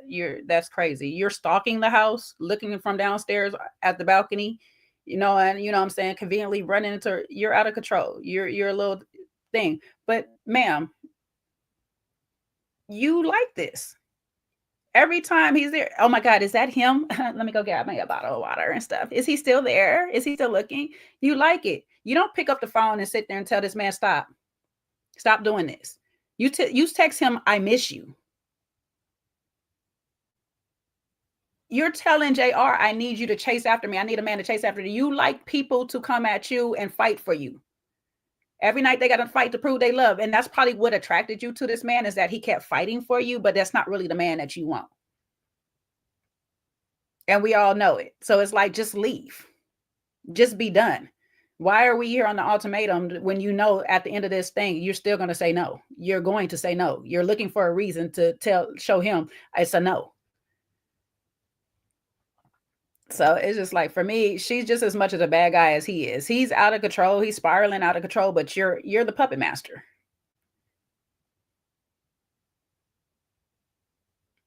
She got a lot more control. But we'll let Elle say it. She find her one every season. They always find them one, put the cape on for her. Sandy must remind you of an old Elle said. I just get it. I get it. No, see, it'll be worse, because I would probably meet him at the door and make sure the door is closed. I mean, I wouldn't let JR handle the business for me. I don't play that was what I was saying. Well. Like, why is he going to the door to handle the business while you're laughing? Yeah. And I think I can understand the laugh of, I can't believe you are actually doing this foolishness here. I cannot believe you are doing this. And that's what I can see it as, but I can acknowledge that, yes, she could be relevant in this, that, hey, I've got, 2 Knights of the Guard fighting over me. And also with Kojo saying the ego boost, Sandy was the only one who had competition. JR had Arya to choose from as well. So the fact that she was chosen over Arya, who seemed like a better fit, a total ego boost for her. So, but now she's decided, hey, I have gotten the person I wanted. As Kojo said, she got the Ace One Boon Kun, and she's like, I'm gonna keep him. My calves are strong enough to keep him entangled, okay? Because he admired them calves, baby. He was on them calves, was he not? Okay. Yeah, that's rubbing them calves. He was touching. He was getting it on. Just like how you said, Elle said, it's like, even if you laugh, generally it's like, my laugh is gonna be more in the face, like, and it's not a rude laugh. It's like, are you freaking? I'm laughing because I'm just confused and baffled by what's going on right now. But like, it's like, are you freaking kidding me? But she didn't do that there. She laughed, and then it was the same quickness that Dave's tears dried up. It's like, okay, let me go to the door and act like I'm mad. Like, you can't show up over here like this. Like, my laugh would have been all the way to the door. Like, are you freaking kidding me right now? Like, you're playing with me right now. You cannot show up over here. You decided to, and that's the whole thing. You have the upper hand because you decided to bring me on to this daggone show. This was your decision. So please do not crash out like this. Please go home, chill out. We'll figure this out when it's our weeks. Right now, it's me and his weeks. And JR ain't making it no better. You can't come over here talking to my wife. Like, sir, this is not your wife. Would you go? You disrupting our process. I'm developing an attachment over here, and you're disrupting our process. Child, he ain't never stopped disrupting. He been texting her every single day. She disrupting the process because she not respecting you as her. What says Z be calling her man? What should he be calling her? Scotty, her trial husband. She not respecting you as her trial husband because she's steady texting her ex. So JR, you should feel some type of way. Now the man is standing up for the woman he is in the process with, and we have a problem. No, I have a problem with her still. You're not going to flip that. Okay, I said my problem is with her. She is not respecting the relationship she is currently in by still texting her ex. Okay, you heard me. Now, how many people can say that they stop texting an ex when they become an ex? Come on, these are extenuating circumstances. Very, very Baby. true. Baby, what they said, I blocked that phone real quick. There ain't no talking over here. That's the hardest thing. I think this is where I was just reading an article on the ultimatum and the like the people who run the show and stuff, and they were talking about wanting to keep it as real as possible. And my thing is, you lie, because this is an experiment. There's nothing real about it. In real life, when would you ever leave your partner after 2 weeks and think about marrying somebody else? You chat doo-doo. It's not real life. It's an experiment, right? So my thing is, what I want to see put in place is people should not be having their phones, you know, to be able to text each other or call each other.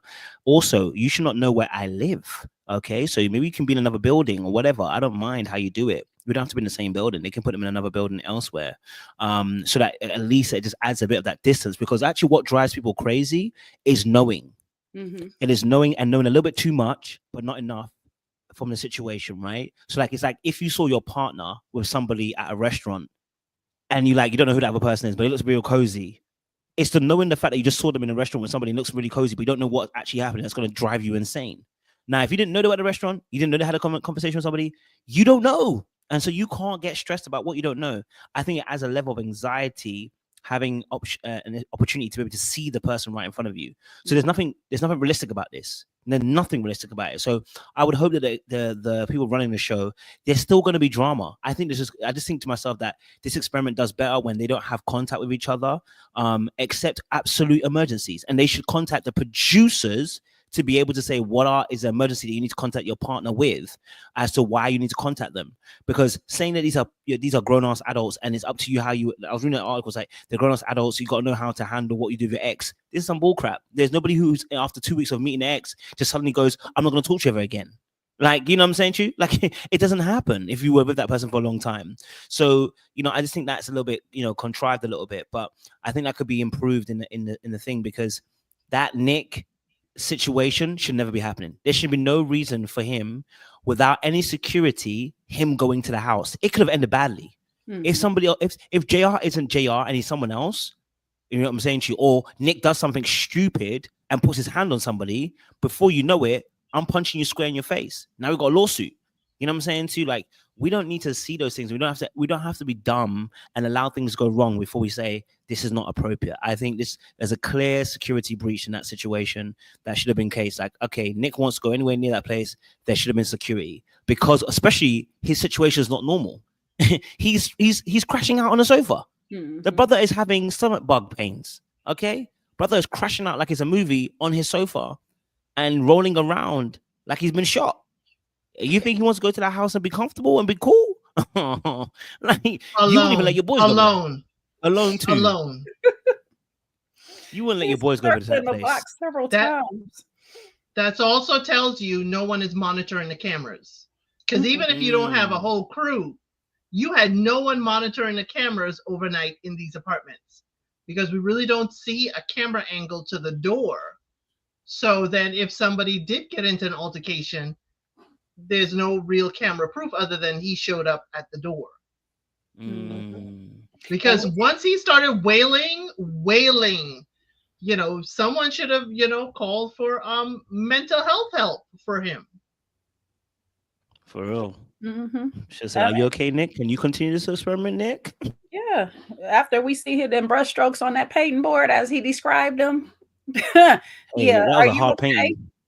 Are you okay, sir? Like, we need to get you some help. And then me and Elle said, we said this in the first hour, that a lot of things that you already mentioned, the phone needs to be taken away at least for the first 4 weeks. You can get it back when you're with your partner, and let's see if you text the other person. You know what I'm saying? Because that'll be real life. You know, you meet somebody new and you start texting them more. See if you text the other person. So at least for the first 4 weeks, you should not have your phone. Elle said suggested a therapist. You know what I'm saying? We should have a therapist on site. You know, maybe a few different types. You know, this season we need a grief therapist, clearly. You know, you need a couple therapists and individual therapists to see how you are doing individually to help you grow as an individual outside of the relationship, because that's what a lot of these people are coming on here saying is like, I either want to grow or I want my partner to grow.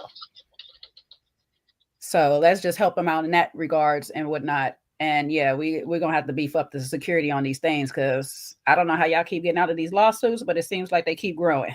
So y'all are really putting people's life in danger. And then you got little crazy people that egg on the danger. Is like, let him cute. He's cute. Oh, he's so cute. Please stop playing like this, babe. Like you can't. Okay. And I don't necessarily, sometimes you do have to bring people on the show so the world can see how they are with you. So you could potentially get the help that you need to get out of certain relationships. But that's something you should probably secretly tell one of the producers, like, hey, listen, I really have a problem here.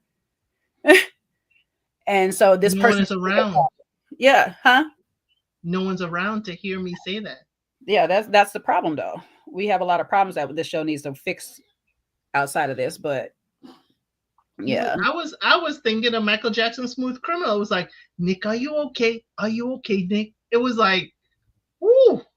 Yes, Nick was crashing out, and I was sympathetic for Nick at first on the couch, but when he went to their door, my tears dried up for Nick. Well, no literal tears, but I was like, Nick, you crashing out on your own, no justification. Yeah, please go to the bathroom and handle your business, because after you show up at the door acting a fool, I had no more sympathy for Nick. I want to know what led him to go to that. Like, did she send a text to you or whatever? Like, why are you racing to the house to knock on this door all of a sudden this night?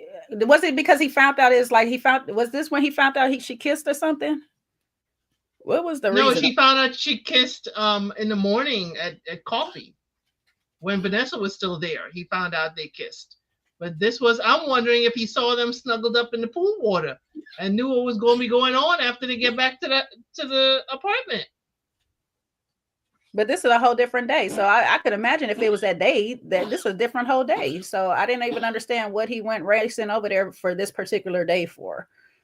It was weird. Well, if we believe Phil Good in the comments, Phil says that she may have sent Nick a text to tell him come over. That's what it's giving me. It's giving me she done set this thing off, because all the chances that he did have to run over there, he didn't do it or whatever. And all of a sudden he does it this particular day. So that's why I'm like looking at her sideways, because the first thing you do is like, you're looking out the room like you don't know who this is banging on the door or whatnot. And I'm not totally expecting her to, but it's like, once you find out, you're laughing. I'm not having JR come to the door and tell you that I don't want to see you. No, I'm coming to the door and be like, hey, look, what are you doing?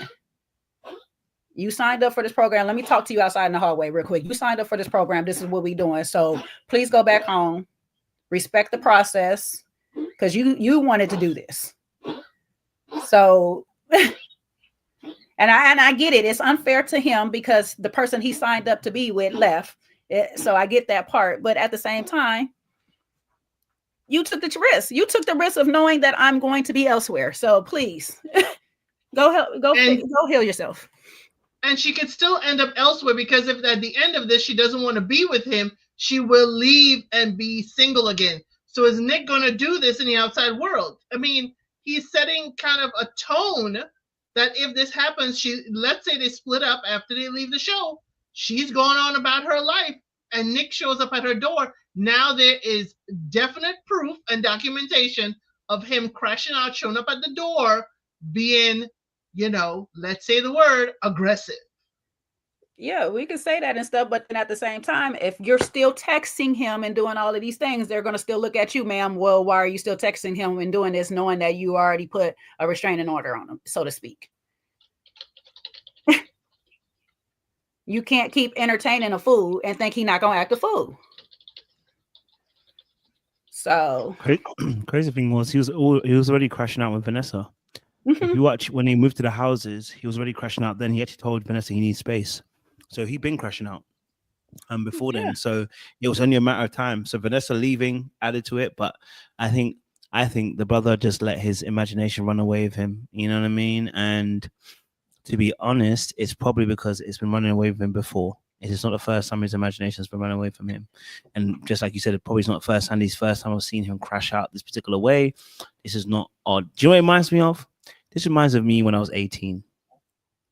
Yeah, it reminds me of me when I was a very young boy, my first ever relationship, you know, that little bit of jealousy, that little bit of possessiveness, that insecurity.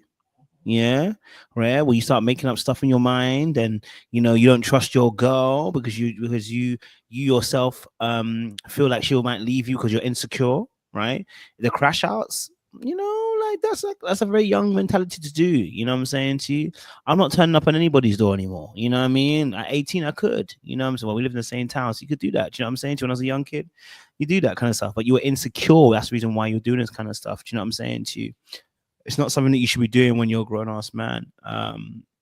You know, and I think that that's something that he will have to work on, that emotional regulation, because like I said, that's something I was doing at 18. I ain't never do that again, but still that was, and that also that relationship was a little bit toxic for me in the sense of we're always trying to prove to whoever was loving each other more or who didn't like each other. You know what I mean? It was always that kind of toxic kind of battle we were facing. I see that with Nick, and I see that with Sandy. He knows she's a baddie, and he does not feel secure in the fact that she's a baddie. And maybe she flirts a little bit, who knows? But he's not secure in that particular space, and that was shown because she forced him out of position. Sorry, he allowed her to push him out of position, because whenever you move out of position, it's depending upon how you feel and how you regulate your emotions. So no matter what happened, he should have remained composed. Now, I know a lot of times you might say, you know, but it was a bad situation. It was, but he allowed himself to be moved out of position. And I've been there before, because Nick is not baddie material. No, that's the truth. He's not baddie material, but he also isn't very secure. See, for him as a man, He's not. What would have maybe secured him is him being able to understand what he brings to the relationship. But maybe the artwork is not bringing the finances it needs to bring, and maybe he's not as secure in that relationship as he wants to be. And so because of that, now, right, he's now seeing it's not just losing your woman, but I think you've lost her from a before this point. And I think this has further compounded it. You actually got to see it happen in front of you. Your girl not only beeline for him, she was excited to leave your ass and go for another man. That will break anybody. But what it shouldn't do is force you to crash out. You have to hold that line and say, this is something I'm not going to do. Now, if you end up doing some new art piece work and it becomes a pièce de résistance, fantastique. You know what I'm saying? So you've taken your energy and you've put it into something good practice. But to see him want to go to that door and knock on the door and everything like that, you just doing that kind of craziness, bro. It's reminiscent of me at 18. I mean, I never went to another man's door, but going to obviously a girl's door, whatever, like, what's going on? Like, come on, bro. Come on. We can't be do that. You can't be doing that, bro. You're going to have to improve. And that's something he has to look at himself for. You definitely can't do it when you're the one who gave the ultimatum. I expected a little bit more out of the people that didn't get the ultimatum, because it's like I didn't ask you for this, and now you over here wilding out. But when you get an ultimatum, you got to have in your head is potentially I'm not coming back home with you. That's a chance. I'm willing to. I'm so secure enough to know that my worth is you either choosing me or you're not. That's the whole part of the ultimatum, is to know that I know one way or the other, I'm leaving here with myself and my dignity. Is either with you or without you. I don't understand when they be having this whole crash out and you gave the ultimatum. Like, what? Like, I got Arya's crash out a little bit. It's like, okay, you over here gave the ultimatum and you getting cute, cozy with somebody else. I understand a little bit. She went a little far with it, but I understand a little bit. But Nick, you gave the ultimatum. You knew this girl. Like, you cannot tell me you didn't know your girl was a little Lucy. You can't tell me she ain't a Lucy ball out here, you know? So, yeah, I wouldn't even play games with her like that. I'd have just been like, ma'am, if you don't want to marry me, I'm okay. We got to just break up. But it's also given she might be his financial security too. So you might just have to, you should have just shut up and just accepted whatever you was getting. That's why Sandy didn't respect Vanessa, because she's like, dang, Nick ain't got a distraction. Nick gonna be in my mess. Golly, he needed a leash, and that was Vanessa. Yeah, she was real pissed. Vanessa left. She was pissed. She like, I'm about to start explaining some stuff. Like, I'm about to actually explain why me and this one look like we've been kissing and hugging and doing so much. Anywho, let's move on from there because we done went the hell it back with these two. Okay, let's get over to these two because this is another foolish mess right here. Scotty and Arya, this long distance relationship of the world or whatever. This man has posed the ultimatum. He wants to marry her, but you know she got some hesitancy because she don't want to stop her career and things. She don't want to be dependent on a man. She done seen some things in her past that made her feel like, you know, I just need to have my ish together before I'm ready to settle all the way down. Well, you know, I don't know. She an independent woman. The independent women's has spoken. I don't know. What y'all think? You think they'll make it together? Do you think he's better off with Z? You think he just needs some help by himself? You think Arya got a shot that now that she'd have made a little emotional connection with? He need therapy. He need therapy because I'm sorry. I have had, you know, disappointment that you ate without me. Like I was waiting for you and end up you ate without me, but I wasn't crashing out. Well, you thought wrong. Wait a minute, dude. I am your trial spouse. And you gonna talk to me like that? So how are you talking to your real lady? Scotty, I didn't like you from the dangle earring. I'm sorry. I didn't like you from the swap meet shades that you're wearing. I'm sorry. But when you started snapping out and like just tell me you didn't want to be taken out, it told me everything. Scotty is there so the show can pay for the hot air balloon ride that he wants to take, the cryo chamber that he wants to go to. Scotty's there for the show to fund his dates. That's what I'm seeing from Scotty. And he's just snapping. Now I understand the ultimatum, but I'm wondering if Arya isn't, you know, justified in like, she says she doesn't want to be restricted by her person's, I guess, shallow pockets. Because she don't want to be restricted by his purse strings. So that's telling me the purse strings are kind of short. That's what it's telling me. Or it don't have to be shorter. He just used it as a control method. Could be a control method. Allowance. It could be. That could be it, but I don't see her as the allowance type of lady. Mm-mm. But also Arya is saying that with her parents' relationship that she doesn't trust the men. And I'm like, girl, your mother kept that from you as well. So I need to know more about Arya before I put a kind of final stamp on it. But I understand well why Arya doesn't wish to. But my question is, why is Arya still with him to even have an ultimatum? Because him acting like that, I would have thought Arya would have just up and left. Because they ain't been together. They've been together, what, 3 years? And I'm like, how? 3 years, yeah. How? That's funny. You have that question for Arya and not for Sandy. Oh, I know why Sandy is with Nick. I know why. I feel like I don't understand why Arya is with Scotty. What does he do? What is he? Because he seems like he's there to get his ego boosted. To say, look, somebody else wants me, even if you don't want me. There's another lady who would make a fine wife. Scotty seems like the type of man say, see, she wants to marry me. You know, if you don't play your cards right, I may go over there. That's what Scotty is giving me, and I don't like it. Mm-hmm. But I have to ask Arya, what is going on that you're with Scotty and you're staying with him, knowing that he has these snappy responses? Because I couldn't do that. The first time he snapped at me, you thought wrong?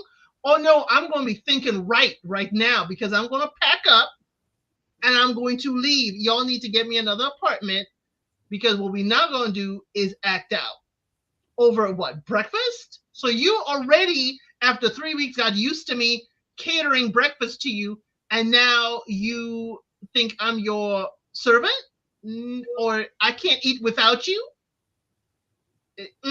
No. I'm sorry. It would have been gone. So yeah, I'm looking at Arya sideways as to why she's with him for 3 years, even if it's distance for about 8 months. Was she hoping the 8-month distance he would find somebody else? That's what I'm hoping with her.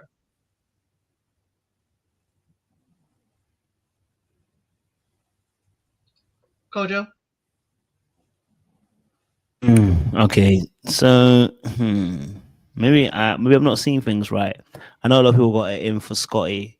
Whilst I do believe he made a mistake in terms of how he handled Arya, I don't think he's as bad as people are kind of commenting and making out to be. I think there's some work that needs to be extensively done. And I think if we're trying to say that he's as bad as Nick, when Nick turned up to somebody's house, I can't really put the two together. I'm so sorry. But I think nobody compared them to Nick in that regards. I'm just saying. I'm not saying you guys did. I'm saying that with some of the word I've seen sometimes in comments, like, he's scary. I'm like, how is he scary? But Nick is someone turn up someone's door and he ain't scary. That for me is what I would say, right? So I think the reality of the situation is whenever anybody fails to be able to communicate how they essentially feel, they often become very manipulative. That's me included. That's Arya. That's Scotty. That's everybody. What I did see though, and going back to that very first scene is, and I said maybe I'm being a bit more biased a little bit because again, maybe I've seen situations like this, right? That initial scene, what I would have wanted him to do is not what he did. And again, I'm going to put myself in that situation, right?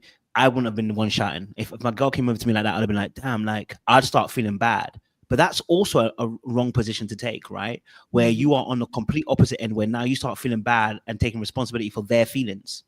And if we know anything about emotional manipulation, her coming over, breaking up the conversation when they are broken up, breaks up the girl that was with him, right? And then is breaking down crying in that particular moment. What he should have done would have been like, hey, what's really going on? I don't have the capacity to have the conversation with you right now in this situation. This would have been a healthy response. So what it told me was he doesn't have healthy responses. But I also realized too that when Arya went in there, when you go in there sobbing and crying, who's going to be able to talk to you at that point? Nobody. Like, and I'm not saying she can't cry. What I'm saying is she should have gathered herself because she's going to interrupt the conversation. This is not your partner anymore. You're now exes, and they're now talking to somebody else. So I would have wanted her to also sober herself up a little bit, then go into the conversation. She can clearly explain herself, because what was happening was we're having a conversation in between tears. And for myself personally, this is me personally putting myself into it, so maybe I'm not being as objective with the Scotty situation. I get pissed off when people do that, because what ends up happening is when you start trying to respond to them, and you can't get a word in, because then the conversation goes into and then what it does, it inflates itself to a very serious place where it goes to, you don't care about me, you don't love me, and because I'm seeing you crying, and what you really want me to do is you want me to come over there, you want me to stop what I was doing, hug you, and free you. Now here's my other thing. Where I do believe that Scotty's also manipulative is if I ask you a direct question about, or not even ask you, I make a statement about holding hands, this is not the time to deflect and be like, whose hand was I holding? Because who else's hand were you holding? And that was what really pissed me off about Scotty's behavior. That's the manipulative behavior I didn't like, where you start deflecting, right? Now, no matter whether she was crying or not, didn't make no difference to me. It was you were holding somebody's hand, and there's only one hand you were holding. Okay, like she didn't suddenly just make that up in the air, and that's where it almost becomes gaslighting. I don't want to go too deep and say it's gaslighting, but it becomes gaslighting because, baby, we all saw you holding her hand going towards the bar, and so if she saw that, why not just say, yeah, it was, yeah, I was holding her hand, but it's not. I'm trying to get to know her. Rather than being honest about it, he decided to hide it in that place, and that's why I felt some type of way about his interaction in terms of not being fully honest and being manipulative in that aspect. I did understand that her crying and coming to you is going to be a little bit annoying, especially as what she did. She used the tears to also remove Zaina, because there's no way Zaina can now say no because another woman's crying. This is woman to woman. Do you know what I'm saying to you? So it then looks very manipulative. You're now breaking up my connection with her. So you're trying to ruin my connection with her, which is why I could understand a bit more why he was so frustrated and the voice kind of raised, right? So I understood that particular perspective. What I didn't like, my thing wasn't more the raising of the voice. My thing was, you just lied to that girl and you gaslight.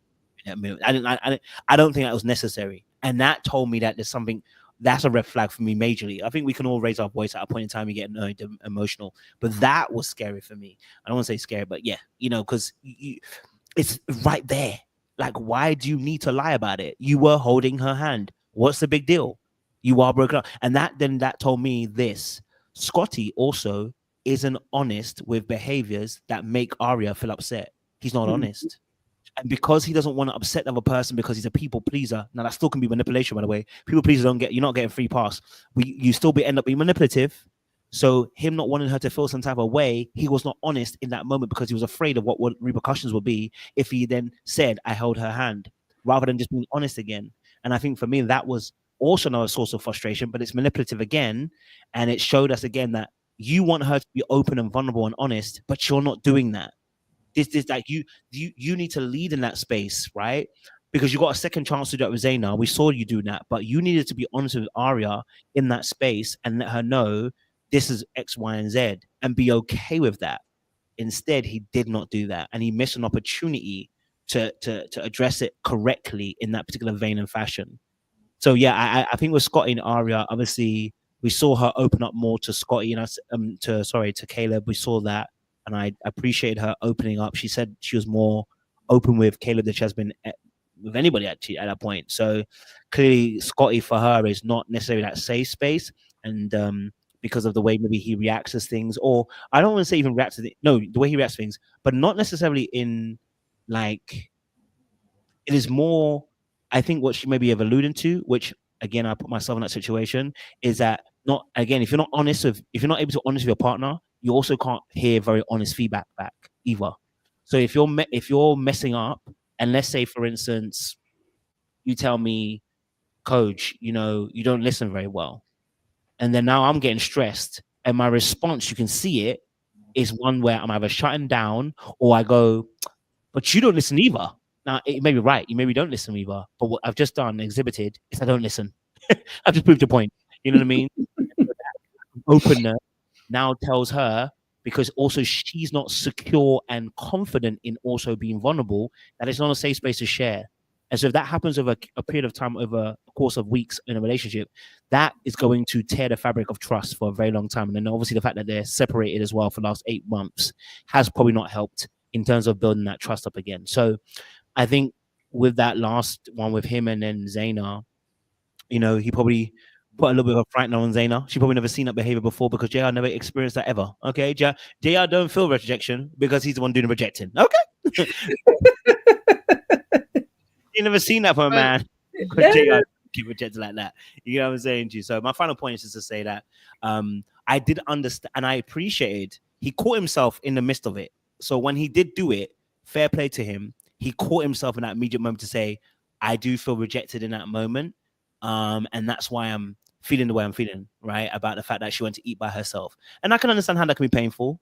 Like if someone goes to eat by themselves, I can see how that can be painful. You know what I'm saying? Like, if you want to do things together, yes, Elsid, I can see how that can be painful. We know you have to do things by yourself, Elsid, okay? We know you are an individual by heart, okay? And I am one too, but I also have that other aspect of me, which is I want to do things with my partner. And I don't want to belittle the fact that him going to dinner. I don't really care about eating with somebody. I don't mind if you want to eat.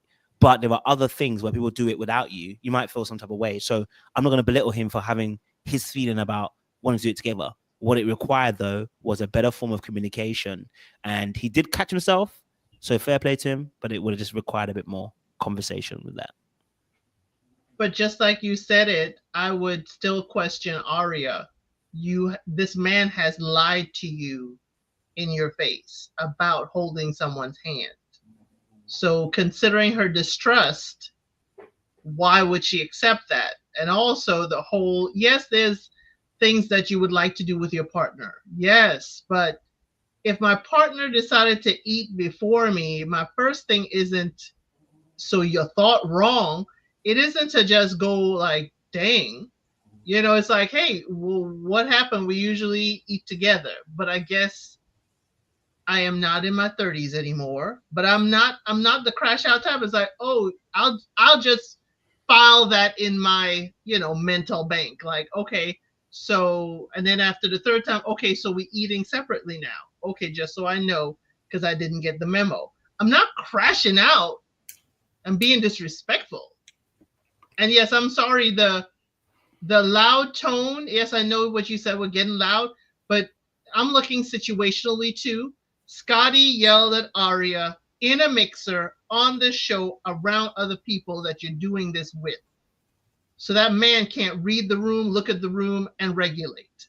So yes, it's okay if you're having an argument or whatever. Yes, it's okay at some points to, frustratingly raise your voice. I'm not telling you to keep monotone, but I'm looking at the whole situation like, Scotty, this is the woman you say you want to marry. Yet this is how you is this how you're going to treat her when you're frustrated with her? What do you mean by this? Oh shoot, it picked up something. Coach, you said you watched it again and he didn't actually lie. What? They didn't link fingers. They were playing with each other's fingers. Yeah, he was buying some time. He was just buying himself time. He didn't actually get to lie about it. Yeah. Okay, so here's about the thing. And I hear what you're saying. You want to look at her, El Cid, and say, why are you with this man? Maybe this never presented itself in this magnitude or whatever. We get into relationships and we have little arguments and stuff like that. You can make the face, but we don't know. Just because he did it in this setting doesn't mean nothing, because this is a different setting. They have never been in each other's space where they're talking to somebody else as far as a relationship goes. So this may never presented itself in this manner or whatever and stuff like that. She's never been jealous of him before. So she's probably always been on, like, not really paying attention to him in the first place to see that he's probably flirting or anything like that. Because she says it herself. I'm feeling jealous and I've never felt like this before. Now, whether she's lying about that, we don't know. So I can look at it and be like, okay, this has probably never presented itself into this magnitude before and stuff like that. The problem with that is this problem is something that he has within him because he snapped on Z, the way he snapped on Z. And like, yes, he did double back and say, you know what, I have a problem with feeling like I'm being rejected or whatnot and stuff. And that's an issue that you need to work on, my guy. You have to work on that. You also need to work on your grieving, because you're still grieving a loss of your father. And though you like to say that, this was some years ago that you did, there's one thing that you can't do is get back the time that you should have had with somebody once they're gone. So you're going to always feel some type of way. You need to process that to the point that you can even just go up to the grave and say, you know what, Dad, love you, bye, whatever that you need to say, get your final words off, even though that person cannot say nothing back to you. You still need to go through that grieving therapist. I don't know if he did or not, but I feel like he has not. And I think he really needs to, because I think that's a lot of his anger issues and why they lash out the way they do. I also think that's a part of why he feels the rejection that he does or whatever. And it's also a thing that scares him and makes him feel a certain type of way, as I have to do everything in the now, because if I don't do it in the now, I won't get to tomorrow to do it. Where she's a bit more hesitant and is like, I'm still trying to get this figured out. They have two different childhoods that need to be worked out, and it's not aligned to where they want to go. It's like she on one hand is like, I need to make sure all my stuff is straight so I'm not dependent on the man, because I watched my mom depend on the man only for this to happen at the end. You know what I'm saying? And he's on the other hand is, I don't want to let a moment go by because I did with my dad and this. So you guys are both living on fear of other people's, well, his is more to him, but you're living off of fear or whatever, and you're bringing that to a relationship. And that's not a great way to start a relationship based off of fear, especially when the fears are not aligned. So they both need to go and get their help that they need. She needs to focus like she needs her time to do whatever it is. And if that time doesn't fit in your frame, you hold that ground. You hold your boundary and say, you know what, I love you, but I have to let you go because I want something in a certain time and I must be free enough to find that person that wants it with me. She's never said that she does not want to be with that man, though. She just doesn't want it in that time, the time frame that he has. So that's on him. They got to find a compromise if they're going to be together. Otherwise, they could just go your separate ways. Just go your separate ways and let it go and just chalk it up as, I understand that timing just wasn't on our side. Sometimes you have to do that. And you have to give yourself that ultimatum. You cannot sit there and give an ultimatum and then crash out or not put the full effort into finding out what else is out there. And that's what he's given. You're not putting the full effort into Z. A lot of times you're still got Arya in the back. And I don't feel like you should dismiss Arya right away, because this is a weird process either way. Like I'm supposed to just let go of my person, but you do have to respect it a little bit more to say, you know what, even though I still have this person on this side that I want to really be with, is there something else out here better for me?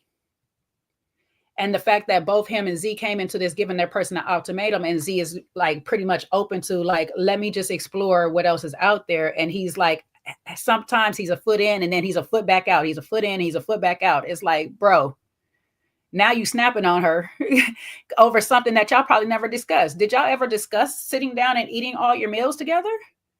Because if you don't discuss this, why are you snapping at me? You should be used to eating meals alone anyway, because you don't live with your girl. I live with my dude. So if I'm eating meals alone without you and I'm not snapping on you, that means I'm okay. Like, we need to have these conversations. So if you snapping on me without having this conversation, yeah, I'm about to be real hesitant on you. Like, I'm about to look at your girl like, you sure you want this? Your man out here wilding. But no, on some serious note, Arya's lacking the emotional connection. Because Caleb is giving bare minimum, but he is emotionally in tune to her. He's bringing things. He's attentive, and I think that's what she's missing out of Scotty. It seems like Scotty wants to do what Scotty wants to do. Scotty doesn't really want to listen to what Arya wants of Scotty, because she says, even though he does little things, I'm not always appreciative of the things, and it's because it's not the things that she actually wants.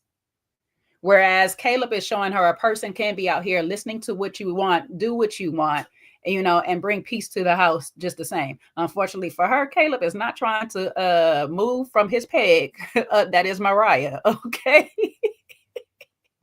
He like, baby, we are friends. Friends without the D. I just need my lady have a little time. I didn't say I did not want to be with her at all. I just want her to have some time to experience life. Now we got to speak on Caleb in that part, but that's a whole nother story.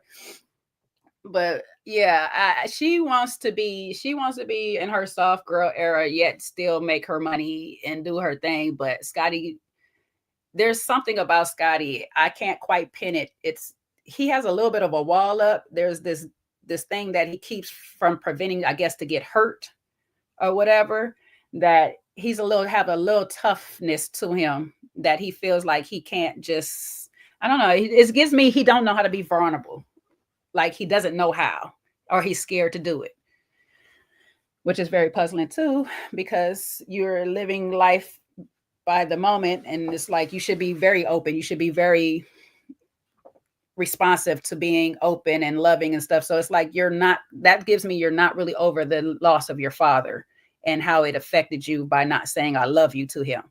Because, if it affected you in such a way, you will be trying to tell her how much you love her, make her feel safe enough to be in that space with you, regardless if she's 1,000 miles with you or she's right in the bed with you, right next to you. So Scotty needs a bit of therapy. I'm sorry. He needs quite a bit of therapy. I can see where the grace can be given to him, but all that anger is going to keep pushing women away. So he has to find out a way how to release that hurt that he has. Yeah. And so I think also with the situation, I know we're saying obviously that, maybe he in the situation with him kind of dealing with Arya and how he doesn't tell her he loves her, which actually does make sense, right? Because you can go the two extremes. So for instance, you can go the complete opposite way, which is when you're afraid to lose something, you don't want to put too much stock into it, right? Telling her you love her, you miss her, you like her is going to make your emotional connection very, very real, and also means that you losing her very, very real. So actually it's a way of also emotionally creating distance, and actually again it's a typical avoidant tactic to do. People that are usually avoidants tend to do this kind of behavior where they will try to create emotional distance to avoid the feeling of loss, and to avoid the feeling of being out of control, which is probably why also he felt some type of way when Arya came the first time round, because he felt like she's taking a little bit of the control out of the situation by interrupting the conversation with him and Zaina. And obviously going back to that conversation, go back to the conversation with Zaina at the end, I think we that what you just saw was the first flare up of what we call feelings versus fear, right? So every insecure person has the moment where the hill starts going the opposite way. Because when you first meet someone who's got an insecure attachment, which is anything to do with anxious, avoidant, so fearful, avoidant, or dismissive, avoidant, when you first meet them, when we talk about representatives, what we really mean is actually not secure people. It's actually the insecure people we're talking about, right? Because people that are secure, while they may have a first impression, they pretty much maintain consistency. So they don't start too fast, they don't start too slow. But with avoidance and anxious people, they are the representatives that you have to watch out for, because they're not actually being fully themselves. They're trying to win you over or trying to stop you from taking over their autonomy. And I think what you saw with brother Scotty is the first falling of the domino of the mask coming off, right? He's got the charm, he's lovely, he's nice, he's open, he's emotional, he's talkative, he's holding space for her, he's encouraging her to speak up. But in reality, it is until the fear becomes greater than the feelings, which is it gets to a certain point where the mask and representative and the energy that you have and the willpower to keep that mask up suddenly dissipates. And now you're really looking at it for what it is. And when you get to that point, it's because you really like that person. So when you start really liking somebody and it starts becoming real, I think that's what happened for Scotty. In that moment, he couldn't put the mask up anymore because it became real. And he really likes Zaina. And so now it's got to a place where he's seen the behavior. And remember, he hasn't learned the quintessential skills to communicate effectively what I like to call negative conversations. And this is not even, I'm not judging him, because I'm going to tell you the honest truth. This is something I learned this year, how to properly address a conversation which holds negative energy and emotions within. How do I bring it to a place to you without distorting the relationship? Number one, making you feel like a complete fool or bad, right? And doing it in a way that also keeps the relationship healthy without it spiraling into a toxic space. I don't believe he's learned that. And the way he should address that is by stating a matter of fact, which is, you know what? I can't lie to you. It may not seem, big to you, but for me, I do want to eat with my partner, which he kind of mentioned before he did the adverse reaction that he did, right? Because that adverse reaction is about to be a set of reactions that's going to happen, not now. So I think he could have I think it's just a little bit of work that he needs to do in terms of being able to mitigate the negative emotions, not by getting rid of them, but being able to communicate to his partner that this is what's happening to him and that he's reading it that way so that you can co-regulate, right? Now, I'm going to be honest with you. I don't think Zaina's going to be the one that's going to help you co-regulate, because Zaina's struggling herself to be emotional. That's why she responded the way she responded. She immediately felt fear. Immediately. She was like, wait, hold on. 2 things I said to you. And she immediately was like, oh. So that told me that she also wouldn't be the best person for you. It doesn't mean she's bad. It just means that she's not going to be the best person for Scotty either. She will not respond in the way that he thinks what he would need. But I think he first needs to sort himself out first so that he can mitigate some of the heavy, what I call like heavy emotional conversations that will land on her doorstep. He just needs to mitigate that by first letting her know, listen, this is something that I have to own, because a lot of people don't like owning it. They want to put it on the other person. I think that's where Scotty's going to go wrong. You put it on the other person. It's not on Zaina. It's not the fact that she rejected you and put it on her. It's the fact that you feel rejected based on what she did. You have to own that. And then when you put that over to your partner, you say, hey, look, I do feel some type of way when things are rejected, but I know it's on me. I want to be able to spend more time with you. And that's it. It's about mitigating those. Yeah. He got some work to do. He can be okay. He can be okay.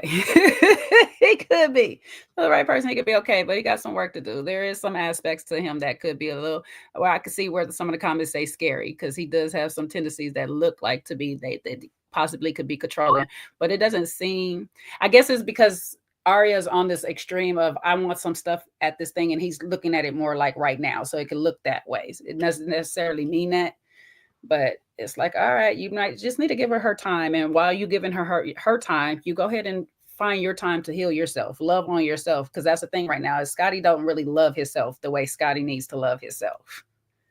It's like, if you did, you would probably understand that probably you, as much as you might like Arya, y'all might not just be that one for each other. Sometimes you got to love yourself and that other person enough to say, you know what, I can allow you to go be happy because I want my happiness. Sometimes you might love that person and just be like, I'm not the one for you. I'm not the one for you. Because sometimes it be us. Sometimes it really be us. It'd be like, you know what, I'm just not in a good space to be that person for you that you need, and let me let you go. And he need to just let her go and see if that's where she want to be. She might not even want to be out in the world like that. She might just circle on back. You just got to free some birds. Let them be. And I don't mean her call her a bird in that kind of way, but sometimes you got to let them fly. You just got to let a peacock be a peacock and let them fly. So I don't know, but that snap was just a bit much, because I understand you saying Z might not be all the way healed, but even in my current healed state, you snap on me like that, my boundary gonna be like, yeah, nah, we good. This too early for a snap. This way too early for a snap, and a snap over this. But you know what though, as somebody who has been on both sides of the fence, that snap at the beginning of the year would have been like, okay, now I'm going to disappear. But now I also realize, also at the same time, being healthy is also being able to communicate that how I'm going to feel when you snap like that. Being able to communicate back to the person that, listen, if you snap like that, that also makes me feel some type of way. Being able to communicate that back, because in relationship, that can happen, right? Someone can make a mistake and say something or do something, right, that can make you feel some type of way. So the actual healthy thing also is also being able to communicate how that also makes you feel, and that you're not willing to accept that level of behavior. Do you know what I'm saying to you? I'm not saying that Zaina's worse than in the same level as Scotty. I'm not saying that at all. I'm merely stating that when people are secure, they also learn how to also to have the conversation in a back response when that actually happens. And that's something that I'm still learning how to do. Because if you snap at me, I'm gonna be honest with you, like you, Jay, it's not gonna always be the best response, but I'm learning how to respond to those kind of things too. And I know Elsa wants to say something, so I'm making sure. But my thing is, if I say it's too early, that's why I said it's too early. For somebody that I want to keep in my life, I'm gonna give you that. We can have that back conversation, that negative conversation response. You know what I'm saying? I'm gonna tell you how it make me feel. So in hopes that you don't do this again, so I don't have to X you out my life. But if somebody I'm not trying to keep in my life or whatever and like that, or if you just come at me and you're not trying to hear me out, we're trying to have that conversation, but I can't get you to hear me out from where I'm coming from on how I feel. I'm not even about to invest the time. So it's like, I can understand her in some ways. It's like, I'm not even totally sure about you. And this is how you coming at me. So it might be a little too much, a little too soon. So it all depends on how that person values you too, if they're willing to have that conversation, because I'm not going to waste my breath on everybody with that. I'm just not. So I hear you. But you got to take into account that person might not be that invested into you to even give you that respect back. Because to me, it's like, why should I give you the respect? And you just disrespected me. Like, did I yell at you? I'm sorry. Did I yell at you? Did we open this door? Who opened this door? Because if I get to yelling at you, we gonna be fighting. I already know you gonna be ready to fisticuffs up in this thing. So yeah, no. See, I'll be totally like Luda. Who you think you're talking to? Not me. Couldn't be me. Nah, not me. And I had to learn to pull that back, because just because you light a match does not mean I need to pour the kerosene on it. And in my unhealed space, I just needed someone to just light a match for me to just, set the kindling on fire. I would have been really like, who are you snapping at? And we would have been tussling. So I could totally understand, especially since I'm your trial spouse. I am your trial spouse, and you snapping at me like this. We only gonna be together for 3 to 4 weeks. That told me all I need to know about Scotty and how he behaves with Arya. From the first night you yelled at her, now you're yelling at me. Son, you got a problem that you need help with. Because it'd be like, production, y'all better keep tabs on him. Better keep tabs. because I won't be sleeping with a pillow over my face because he might squish the pillow down. That's all I'm saying, Z. That's all. Now, I will, in all fairness, though, to your point, Coach, him, I do hold space for him sitting here having enough awareness to just say, you know what, I don't take rejection well. I will open the door for the conversation. I will do that.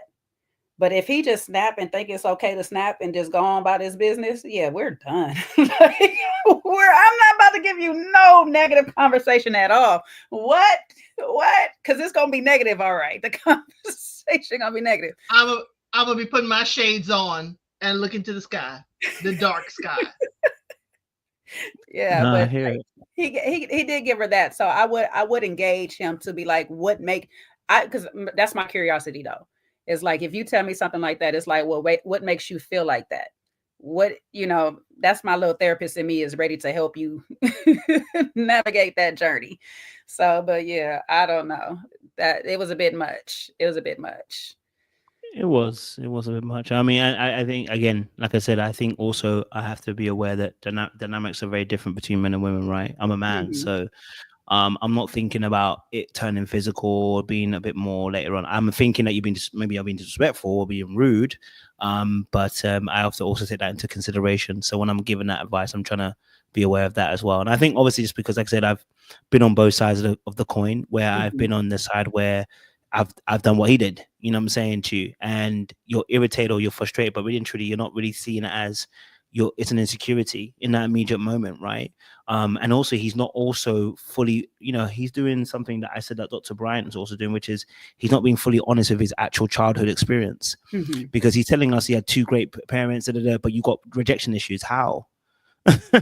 Like something's not adding up, right? So you got rejection issues to the point where you would actually overread a situation, but both your parents are great. No, you're not telling me the full story. Something actually has happened. And I don't mean parents don't need to be necessarily like abusive or anything. It just means that how you're telling the story is not fully honest, Mhm. and means that you're not fully looking at it the way it needs to be looked at, because you shouldn't be having rejection issues. That doesn't mean that people don't get rejected and feel some way, but the way that you responded told me that you didn't just feel it, you acted upon it, which means you don't express first. You kind of just went into a snap. So that tells me you've learned those skills from childhood, how to handle rejection in that manner, rather than just saying, you know what, I feel a bit rejected in this moment.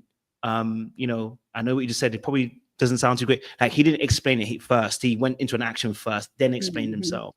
So that tells us that's your natural reaction to rejection, which means you're not being honest about your childhood. Because I think in that conversation, I just watched it again, he predated that conversation. Just that before that, he said the rejection part by saying he had two loving parents and and he made it sound so glossy coming from two-parent household, and talking about how he's seen such a great example of what love is. And whenever you start hearing that and seeing behavior that's contradictory to that, just knows that those people are very, very fantasy tellers, right? And what is actually happening is they are more invested in relationship than actually their own self and how they relate in a relationship. So they love marriage, they love love, they love relationships, but don't realize what they contribute in a relationship and how it actually leads to the downfall of that relationship. So he is someone like, we talk about women doing this all the time, right? He's doing the exact same thing, right? Where he goes, I'm prioritizing relationship and marriage as a way of validating how I actually feel. That's an insecurity. That's a very anxious way of looking at things. You're externalizing your feelings. So that is something he needs to definitely work on to mitigate those factors.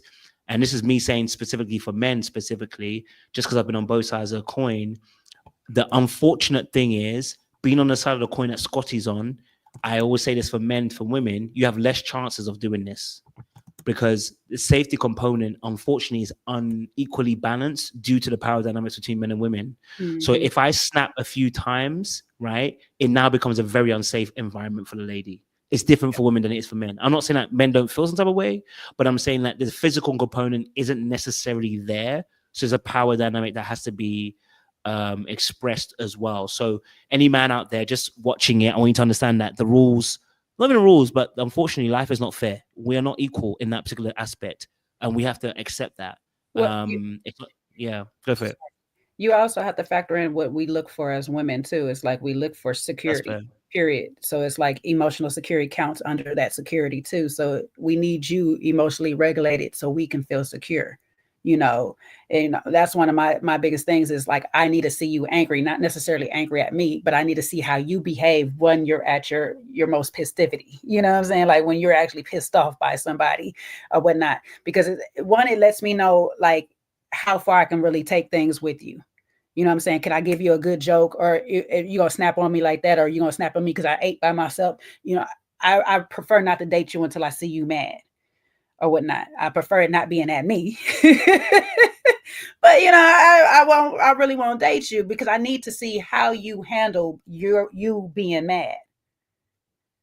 You know, are you punching walls? Or are you getting quiet and walking away and you needing your moment to calm down and relax? Are you coming back to resolve the issue later on and have a talk through? I like to see those things out of a person. And so when a woman sees a man not being emotionally regulated, it brings up a red flag a lot of times, maybe a yellow flag to some of us because we don't totally recognize it at first, but it's a proceed with caution type thing with that man. And so this is twice he has shown this to Z alone. You know what I'm saying? So it's like for her, it's gonna like, I like you a lot, and it's crazy because I'm really opening up and I'm being I feel like I'm my most authentic self. But now I'm scared to be that because my authentic self might piss you off to a level that you're snapping at me. So this is something that Scotty doesn't necessarily have to work on for a relationship period. Like whether it's with Arya, Z, the next person, whoever it is, he has to work on that part of him. And that's why I suggest grief healing, because I think a lot of that does stem for that. And yes, like you said, he needs to be honest about that childhood, on what he actually seen, why he feels like somebody not eating with them is a form of rejection. You know, I don't, and it's not always a relationship thing. Sometimes it's friendships. Sometimes the people that was on the playground with you didn't pick you to play the soccer game, the kickball game with you, and all this stuff like that. So this could be stemming from just like playground incidents. We need more questions. Well, what I can say from my opinion, of course, is that maybe he did see his parents eat together, do simple things together, and he blames that or sees that as, why they had such a close knit relationship. So I could see it both ways. Yes, he is not exhibiting that, but he may be seeing that you not eating with me is a sign of you slipping away. I could almost see that with him. I'm not justifying what or how he snapped at her, but I could see that, hey, you're slipping away from me. I need you to come back. But he did not express it in a healthy manner. So he could say, hey, my parents have a great relationship because they always ate together. They went to the grocery store together. Dad was always driving with mom in the passenger. He could have equated that in his mind and set aside any negative feelings because he said this is how they built their relationship. Damn, Sandy, for just beelining to JR. Look at that. They could have been doing all these wonderful things together because that's what she likes to do. She's wifey material, but don't want to be married. She don't want to be married to Nick, baby. She need to just let that man go. Let him be free. Nah, but yeah. Any more on Scotty, Arya, Z? Because we got to switch over to Caleb and Mariah. Whatnot. Yeah. So for basically our last two, I think that's our last two because we talked about everybody else. Yeah, we talked about everybody else. So Caleb and Mariah. Mariah brought Caleb. Am I saying his name? Caleb? Is it Caleb? Caleb. Okay. I was like, it sounds off. Something sounds off. All right. Caleb. Caleb. All right. I spelled it wrong. That's probably why. I don't know. But Mariah brought Caleb to give him the ultimatum. He wants her to, be the best Beyonce she can be. He's basically on her Jay-Z lost one. You know what I'm saying? Like I gotta let her be. You know what I'm saying? Let her grow into who she's supposed to be. I can't hold her up at my age. It'd be unfair to me. That she got to grow a bit. But she's also coming from a background where it was just at one point her and her mom.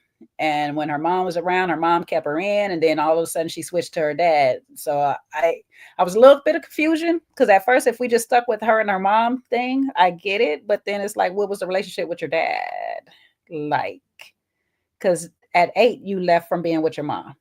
But then she also didn't talk to her mom anymore after 8, which is also weird too. So it's like, yeah, there's probably a lot that Khalid, now, sorry, Lord Jesus, Khalid. I don't know why DJ Khaled name want to be in my mouth. Caleb. It's such an easy name. Caleb. I don't know what it is that, I don't know. Maybe he's onto something by saying, hey, I just need you to be. And guess what? She got her opportunity to be because her partner left her without saying a goodbye or nothing. Like, rude. But I don't know what y'all see on Mariah and Caleb. Is this time alone for her a good thing, bad thing? Let me try to fix his name. I think that Caleb is giving me, I'm hiding a bit from the cameras because he's giving me friendship vibes with Arya. Okay, he's giving me friendship vibes.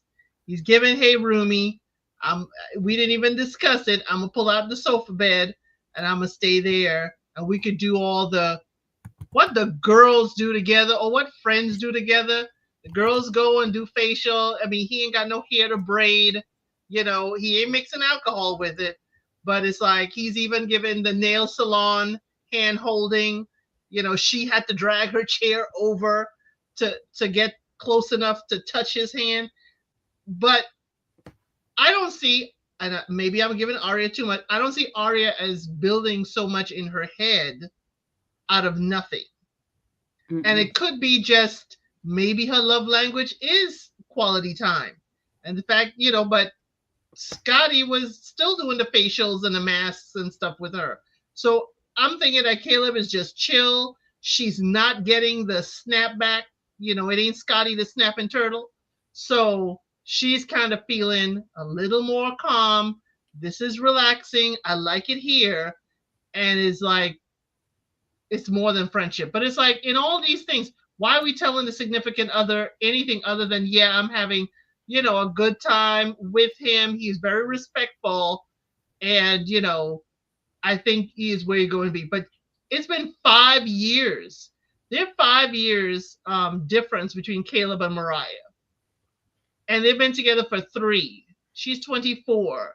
So he's trying to tell us, is he Mariah's first serious relationship is what he's trying to tell us? I mean, how much living does Caleb want? And I more think that Caleb just wants her to kind of, don't be a barnacle. Don't be a stage 5 clinger. Take it down to 3. And maybe this could be just perfect. But it's something off I'm not quite reading yet with Caleb. And it may be me. I'm like, you can't be such a nice guy. There's got to be something there. But it may be me. But it's something that I'm like, I got to dig deeper to figure out more about Caleb.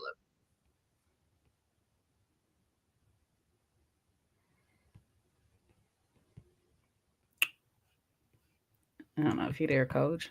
Yeah, sorry. Yeah, so I think with the Caleb and Mariah situation's quite interesting, right? I think with Arya obviously in the mix, we're starting to see, well, if you saw the previews for next few episodes, how Mariah's going to start crashing out. Okay, now not to crash out like Nick and them, but crashing out in terms of spiraling, what we call emotional spiraling, where she's going to start feeling some type of way about the connection between Arya and Caleb. And partly she's not wrong, but she is going to spiral because it's going to cause her to keep on questioning for what we can see. I mean, it might have been one conversation and never get mentioned again, right? We know how editing works. But with Mariah, we know obviously by her having a conversation with Micah that she has these abandonment issues, and she actually is aware of them, right? Mm-hmm. Now what's really intriguing is when Arya has a conversation with Mariah at dinner, and when she has a conversation, it was going good until Arya said, you don't know, you might be the toxic one in this relationship. And that's when Mariah was like, park your damn bus. You don't know me, you don't know my man, okay? And you don't know my relationship. Who are you? You've been in here for a few weeks. You're getting too out your boots. Settle down. Yeah? Like, I've been nice, but don't get out your don't get out of pocket, right? So she quietly collected her to let her know that she's not going to accept that. Now, what was intriguing about that is I don't think Ari was actually necessarily wrong. You know what I'm saying, in that space. I think there were some aspects of what she said was very, very true, because with and I say it's true in the sense of I can see how Mariah could be very anxious and very overbearing with wanting to over communicate, right? And that she consistently does that in order to feel reassured. Now, and this is the struggle, there is a two-pronged attack when it comes to dealing with anybody with an insecure attachment.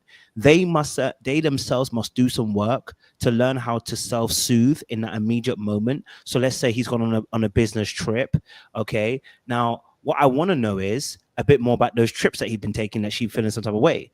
Is Caleb actually communicating? Because what the energy I'm getting from Caleb and Arya is that you don't communicate when you're on these trips. You know what I'm saying to you?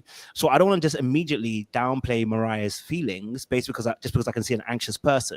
Because also within that space, there may be a case of Caleb being like very distant when he's on those trips. He might not be doing anything particular, but he may want his space and not communicating that with her that, hey, you know what? I know you wanted it. X, Y, and Z.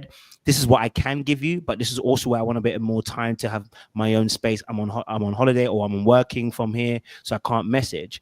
All right. So that aspect of self-soothing also goes hand in hand with creating a regulating plan with your partner to see what's acceptable as a baseline of communication that will help you feel more secure in that situation. So it takes two to tango. So I did feel for her, but I also understood that that could be overbearing for someone else, right? Now, Caleb obviously made it very, very clear that he felt like Mariah is codependent. And I said, "Ooh, codependent is quite a heavy word to label somebody, because if you know anything about codependence, you never really want to describe someone as codependent if you're the other person describing it, because what would that mean for you?"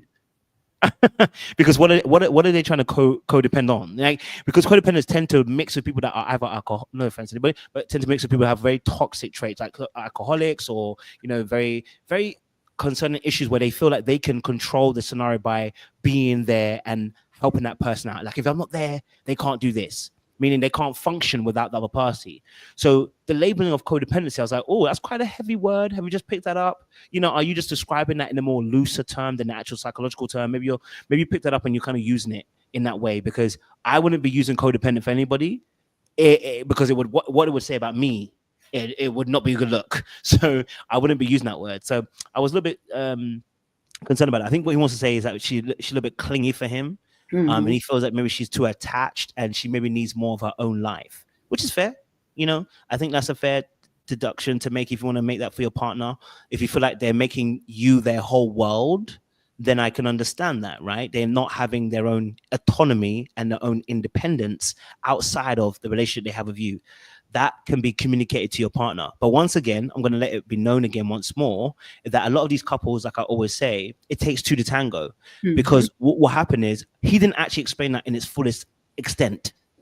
And I doubt if Maria's ever heard him say it the way he said it to Arya, because even when he said it to Arya, it was still a little bit grayish the way he was explaining it. So that tells me you haven't found the correct way of probably describing it. And it sounds like, just get away from me, which also then triggers the anxiety to get closer to you. So in essence, you're actually creating more of the problem. So again, it comes back down to that communicational piece about how you're describing that and what you want to see, and being able to land that plane smoothly with the wheels and make it hit the tarmac nicely, so that we're not destroying the plane, which is the vehicle of the relationship. And so I just hope that he can do that. But Caleb, obviously, with Arya is really interesting, because two things, we can look at it two different ways. He really isn't feeling Arya at all, and he made sure to keep up those blockers.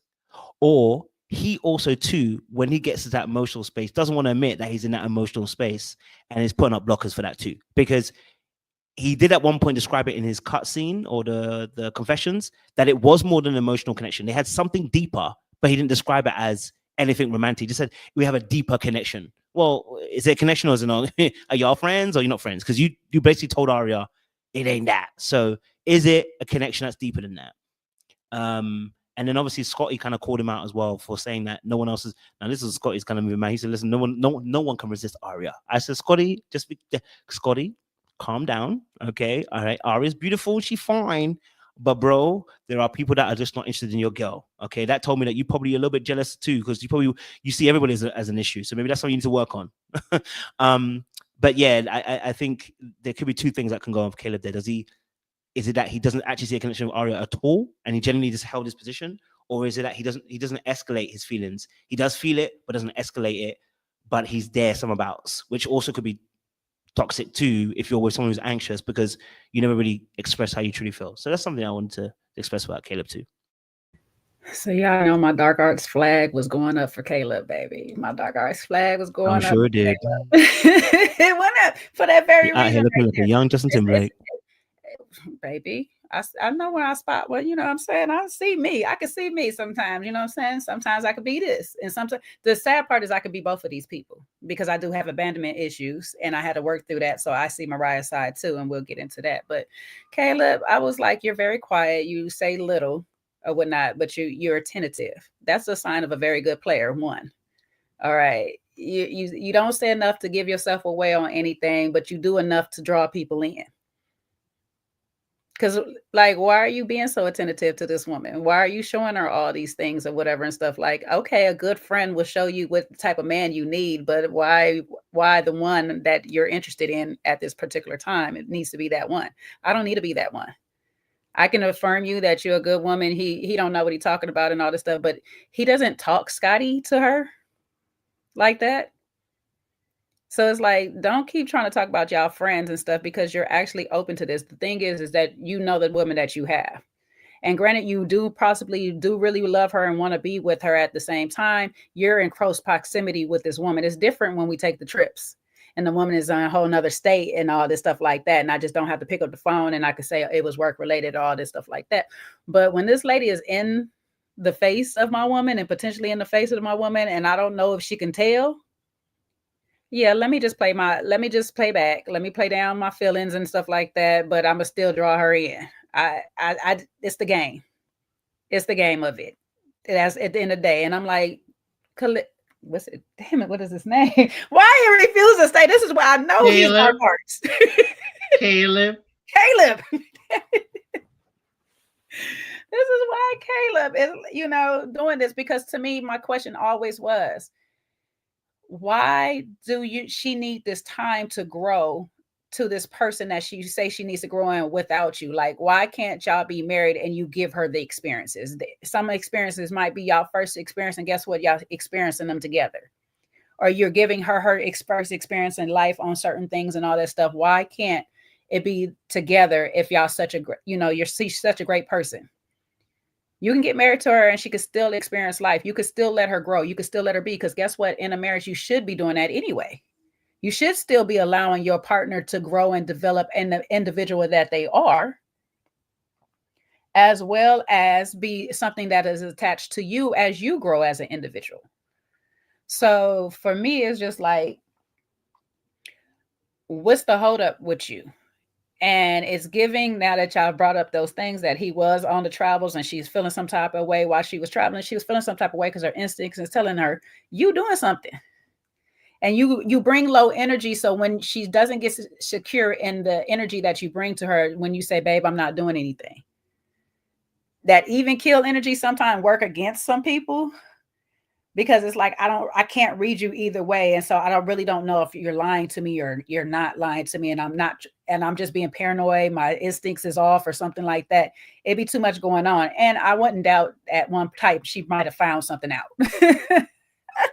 She might've found something out and you lied in her face, sir. So I don't know, but I got to watch my eyes up on him. And the way I see he snap on the previews, I said, See, because you're like a more covert Sandy. You'll play that game. and make her feel some type of way. It's like this, like how we was talking double side with Arya. It's like 1 minute you're talking to Arya, and then it's like, but yeah, she's all alone. Mariah's all alone. But didn't you want her to be alone so she could learn herself? You're supposed to be focused on Arya over here. But you focus on her in a manner to let her say it's this, and then when she say, well, you know what, I think I'm going to tell your girl that it's the emotional connection. No, don't do that. Don't do that. No, she don't need to know, because it's not an emotional connection. We're just friends. And then right behind that, you say, I need to be the one who tell her. What do you need to tell her? If we're just friends, what is it that you need to tell her? Like, make that make sense for me. Because if there's nothing there, there's nothing you need to tell her, right? So you're telling me in one breath that we're just friends and we don't have emotional connection, but you got to be the one to tell her, all right, so we have something. Now, whether you want to admit it's emotional or not, maybe it's physical for you. You know what I'm saying? Hey, look at me. You heard what my man said. Can't no man resist this. So it's just like, let's be honest, Khalid. But on the flip side to Mariah, so I can close it out, I get her. So a little bit of my bias might come in, but also I'm gonna stand firm on this, ma'am. You're going to have to figure out your abandonment issues. And I know Coach say you might you find a partner that is willing to like balance with you on that. But in real talk, you're gonna have to do that on your own, because you cannot depend on that partner to like be there. And it's really unfair for you to ask that much of a partner, because when you're dealing with abandonment issues from a parent, that's a different type of heart that really like, and I'm gonna tell you in a way I did tell myself, that's only what God can feel. That void right there is only something that God can feel. Like, can't no man, can't no woman, can't nobody else feel a parent. So you and God are gonna have to spend a lot of time together fixing that issue within you and making sure that you are loving with yourself enough to understand that, you know, you can put up boundaries, and it's okay for people to leave your life.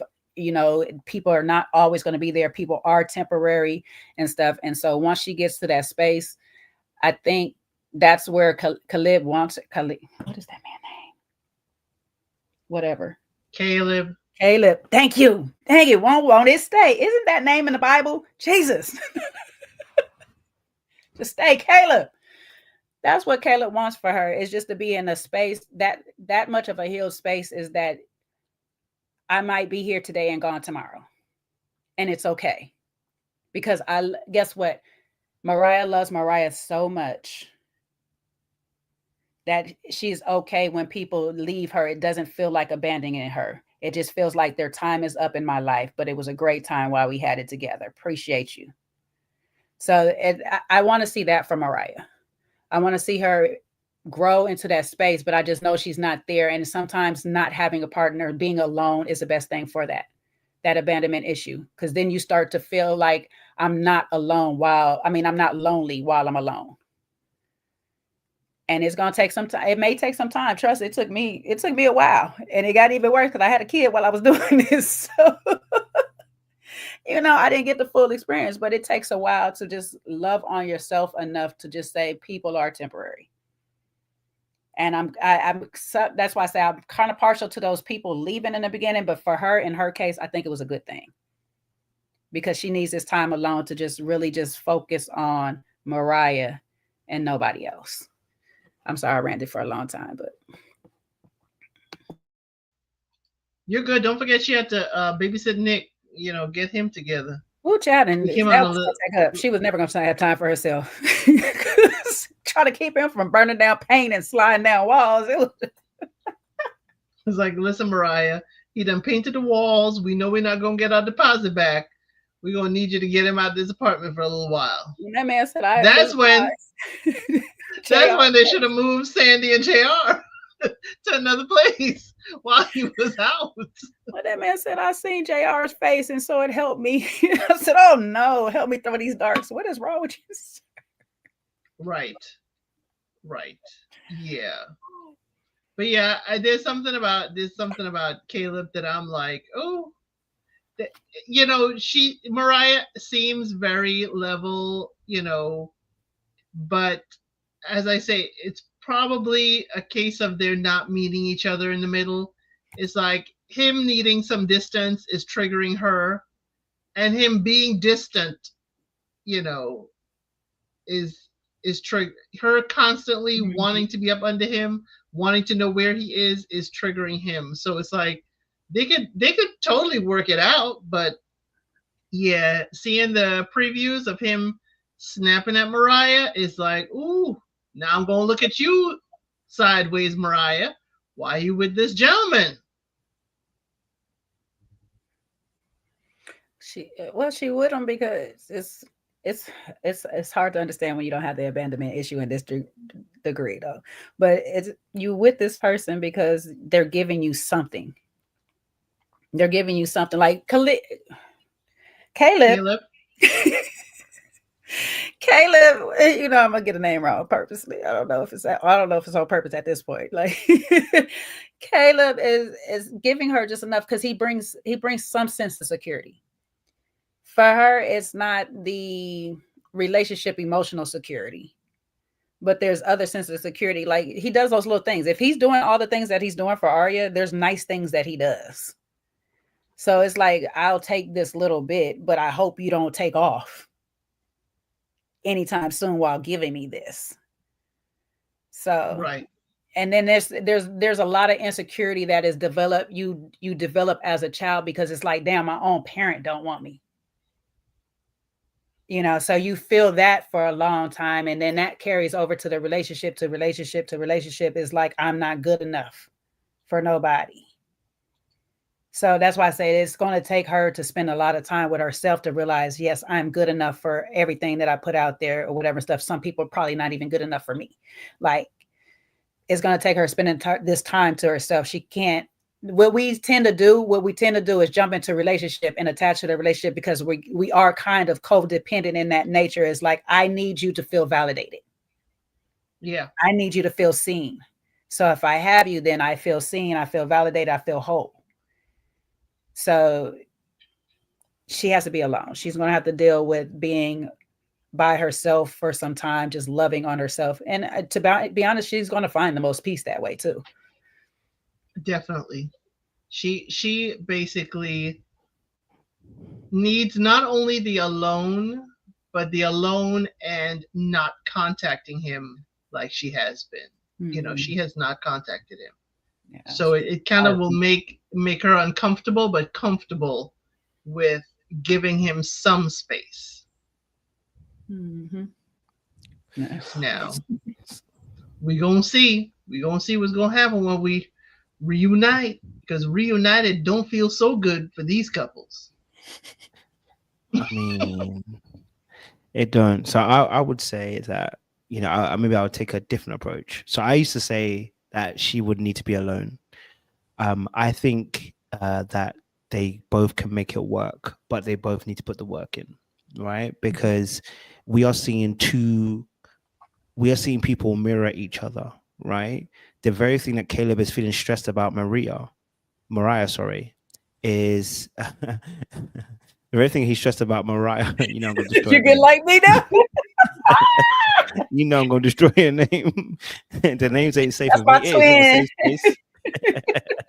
It is not a safe space. I'm about to say Caleb. But I think my bad. You know what I mean? It's contagious out here. But no, I think they can. So I think they can, if they, and again, this will take what I would call some really intense self-awareness. Mm-hmm. And a need and a want to improve a relationship where you're willing to do the work, right? Because the alternative is that they split up and then they have separational time where she fixes her abandonment issues. I think within the scope of a relationship, the problem we're having here isn't the fact she just got emotional abandonment issues. The issue is the person she's with is triggered by those abandonment issues, because what makes her do is it makes her overreach in the relationship. That is the major trigger for the other person. And what I started realizing about relationships is Caleb didn't just come into this relationship not knowing that she had those issues. Now, when he made it official to make the relationship, he knew she had those issues. It's actually the reason why he's actually in the relationship, right? Because as much as he's triggered by her particular behavior, it is the very thing that makes him feel good too. The fact that she's always searching for him with avoidance, that is also the trip that also wants for them too, is like, you always want them, right? Because remember, it's a complete difference from being neglected as a child. So actually what it requires is both parties to start actually looking outward at themselves, because Caleb is very clever. No, I won't say clever. He's very right in pointing out her issues. What he doesn't realize is he's also an issue, because the reason why you with her is because that's your mirror. And so a lot of times in relationships, we're supposed to learn something from the other party. And what he's supposed to learn is that when someone overreaches, you also have to put a boundary in place, number one. But two, there's also an aspect of compromise. You can't be autonomous in a relationship. There's no such thing. You can't be completely autonomous. I should say. There is a level of interdependence that's required. For instance, if I leave the house, I can't just leave the house and be like, I don't have to tell you where I'm going. And you like, oh, you're an adult, you'll be okay. No, it's disrespectful to that. Number one. Number two, it can also trigger someone's abandonment wounds in that space. And also, I'm not operating in good faith in being in a relationship. There must be communication. So I think she can actually, if they're both willing to do the work, they actually can be in a relationship and try to grow this particular aspect, because the very thing she needs to fix is the very thing he needs to also learn how to cope with, and the very thing that she needs to fix, the things that he needs to fix, she needs to also learn how to cope with too.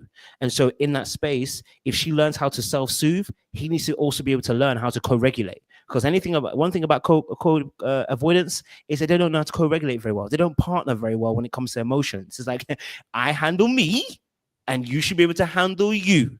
And if you can't handle you, you need to be with yourself. And that's what I'm seeing with Caleb in that space, is like, you got to handle you. But actually in a relationship, there's interdependence. So that's why I said there's a two-pronged attack, because there's a part of you which has to self-soothe. You need to learn how to do that as a part of your work. But there's also a part where we come up with a co-regulating plan in terms of, like I said, okay, what is going to work for us in terms of me texting you when you're on a trip? You know, is it going to be that I'm going to call you for an hour during the night or whatever, and then that's our conversation for the day, and then maybe I can't talk to you the rest of the day because I'm out of signal or whatever? There has to be some level of plan being made, and that's where Caleb is going to see his major growth. So he should not just look at it only as her being an issue. He should look at it as we both got an issue here, and I need to learn also how to open in that space for you, which is going for any couple, Arya, Scotty, Zaina, JR, Sandy, whatever, Nick. If you get into a relationship with somebody, there's a reason why you go into a relationship with them. Even if you outgrow them, make sure you've outgrown and you've learned the lesson. Otherwise, you will be repeating that same mistake in another relationship, and you'll be dealing with it. So, yeah. So I'm not countering any of that. I'm just saying, the only reason I say she should be Feel alone. free. No. I'm saying she should be alone is only because the fact that he's not in that position to see that, though. He don't see That's very true. his side of it or whatever and stuff. So we don't have time for him to turn that wall or whatever and see it. If he don't see it, they don't have therapists there. If we had like you there, somebody that's coaching them or whatever, it's a different thing. But they don't have that. So the time frame that he's going to take to see that without that help may be forever. As long as she keeps playing the game with them. He's going to keep doing it and stuff until he actually get tired. And then when he get tired, it's a full break. It's just all her fault. It's always going to be her fault. So he has to see his part, yes. But in the meantime, she needs to learn how to be without, period. So therefore, everybody that is in her life is by choice, is of value to her or whatever and stuff. And she don't have to worry about them coming or going, because she knows that type of people is going to be there in her life, period. But you only find that when you find yourself, and finding yourself takes time. And that journey is as a lonely process. I'm sorry, you have to do that by yourself. Some people may help you along the way, but you got to still understand by this, they're temporary. Those people are still temporary. So I don't want her to make a long-term decision with a person who is not seeing themselves enough to say, you know what, I'm doing things that triggers you as well as you're doing things that trigger me. Let's stop. Let's work on how we don't do this to each other. He only sees her doing the things. So until he starts seeing that a different way, and we see that on the show, I'll say just be by yourself. If she finds that one, though, perfect. Yeah. Work with that person. That's a great thing. That's a great thing to have somebody work with you on you.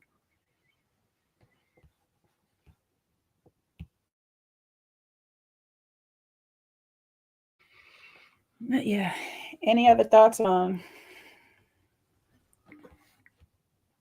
the show, the couples, any of that? That's it. That's all. We done. All right, y'all. I had a good time talking to you for the last 3 hours. We don't squeeze it in. We got some more coming up tomorrow. Shoot, or what? Midnight? Couple hours for everybody. I might stay up and watch it. Let's see. I don't know. I think we lost Coach. Did we lose your Coach? No, I'm here. No, What time's it I going? how I wanted to. L said, Caleb. I'm changing it. Changing it to Caleb. Sleep. Caleb. Yeah, it's supposed to be 3 episodes, so feel safe to procrastinate. No. Oh, you know what though? I'm not gonna hold you. I'm not gonna be able to do nothing Friday because I'm going from work to a dinner. So Okay. yeah, so we're gonna figure it out. I might not procrastinate. I might have to do this Thursday. We might have to do this Thursday. Thursday's maths. Oh, excuse the frick out of me. Well, I might have to do this Thursday. Okay, the frick. Hey, listen, feel free. You want to do it Thursday? Go ahead and do your thing there. He's trying to get out of math. No. I'm gonna be in it. I'm gonna be in it. I need to watch it today, innit? So I'm gonna watch it today. Yes, it's happening right now. Yeah, it is right now. I wish I could watch it, but I have to wait till the morning. I'm trying to figure out. Like the only other time would be late on Saturday. We could do it Otherwise, offline. we're coming all the way back to Monday. We can come back to Monday. I'm not gonna trip. We can come back all the way to Monday. Just let me know, innit? I'll be around. Yeah. Yeah. So we'll just say I'll just say next Monday, but if it goes before then, y'all better hit the notification bell so y'all know. Thank y'all for watching. Everybody that came over from Coach or watching from Kojo's channel, we appreciate you for being here. He struggles streaming right now, so we're trying to help him out. Okay. Trust me, baby. The internet can go out anytime, babe. But we appreciate you for having us on with you as well on your platform and you being over here on mine. El said, as always, we appreciate you here. You always got a home here. Follow all of us, okay? If you haven't already, we're all in these streets, okay? Everybody's stuff is here. Come on now. Follow, like, share, subscribe, be a member, make yourself at home. You know what I'm saying? It's fun here. We talk our ish, laugh and giggle, and but we keep you in line. We love you. All right, bye.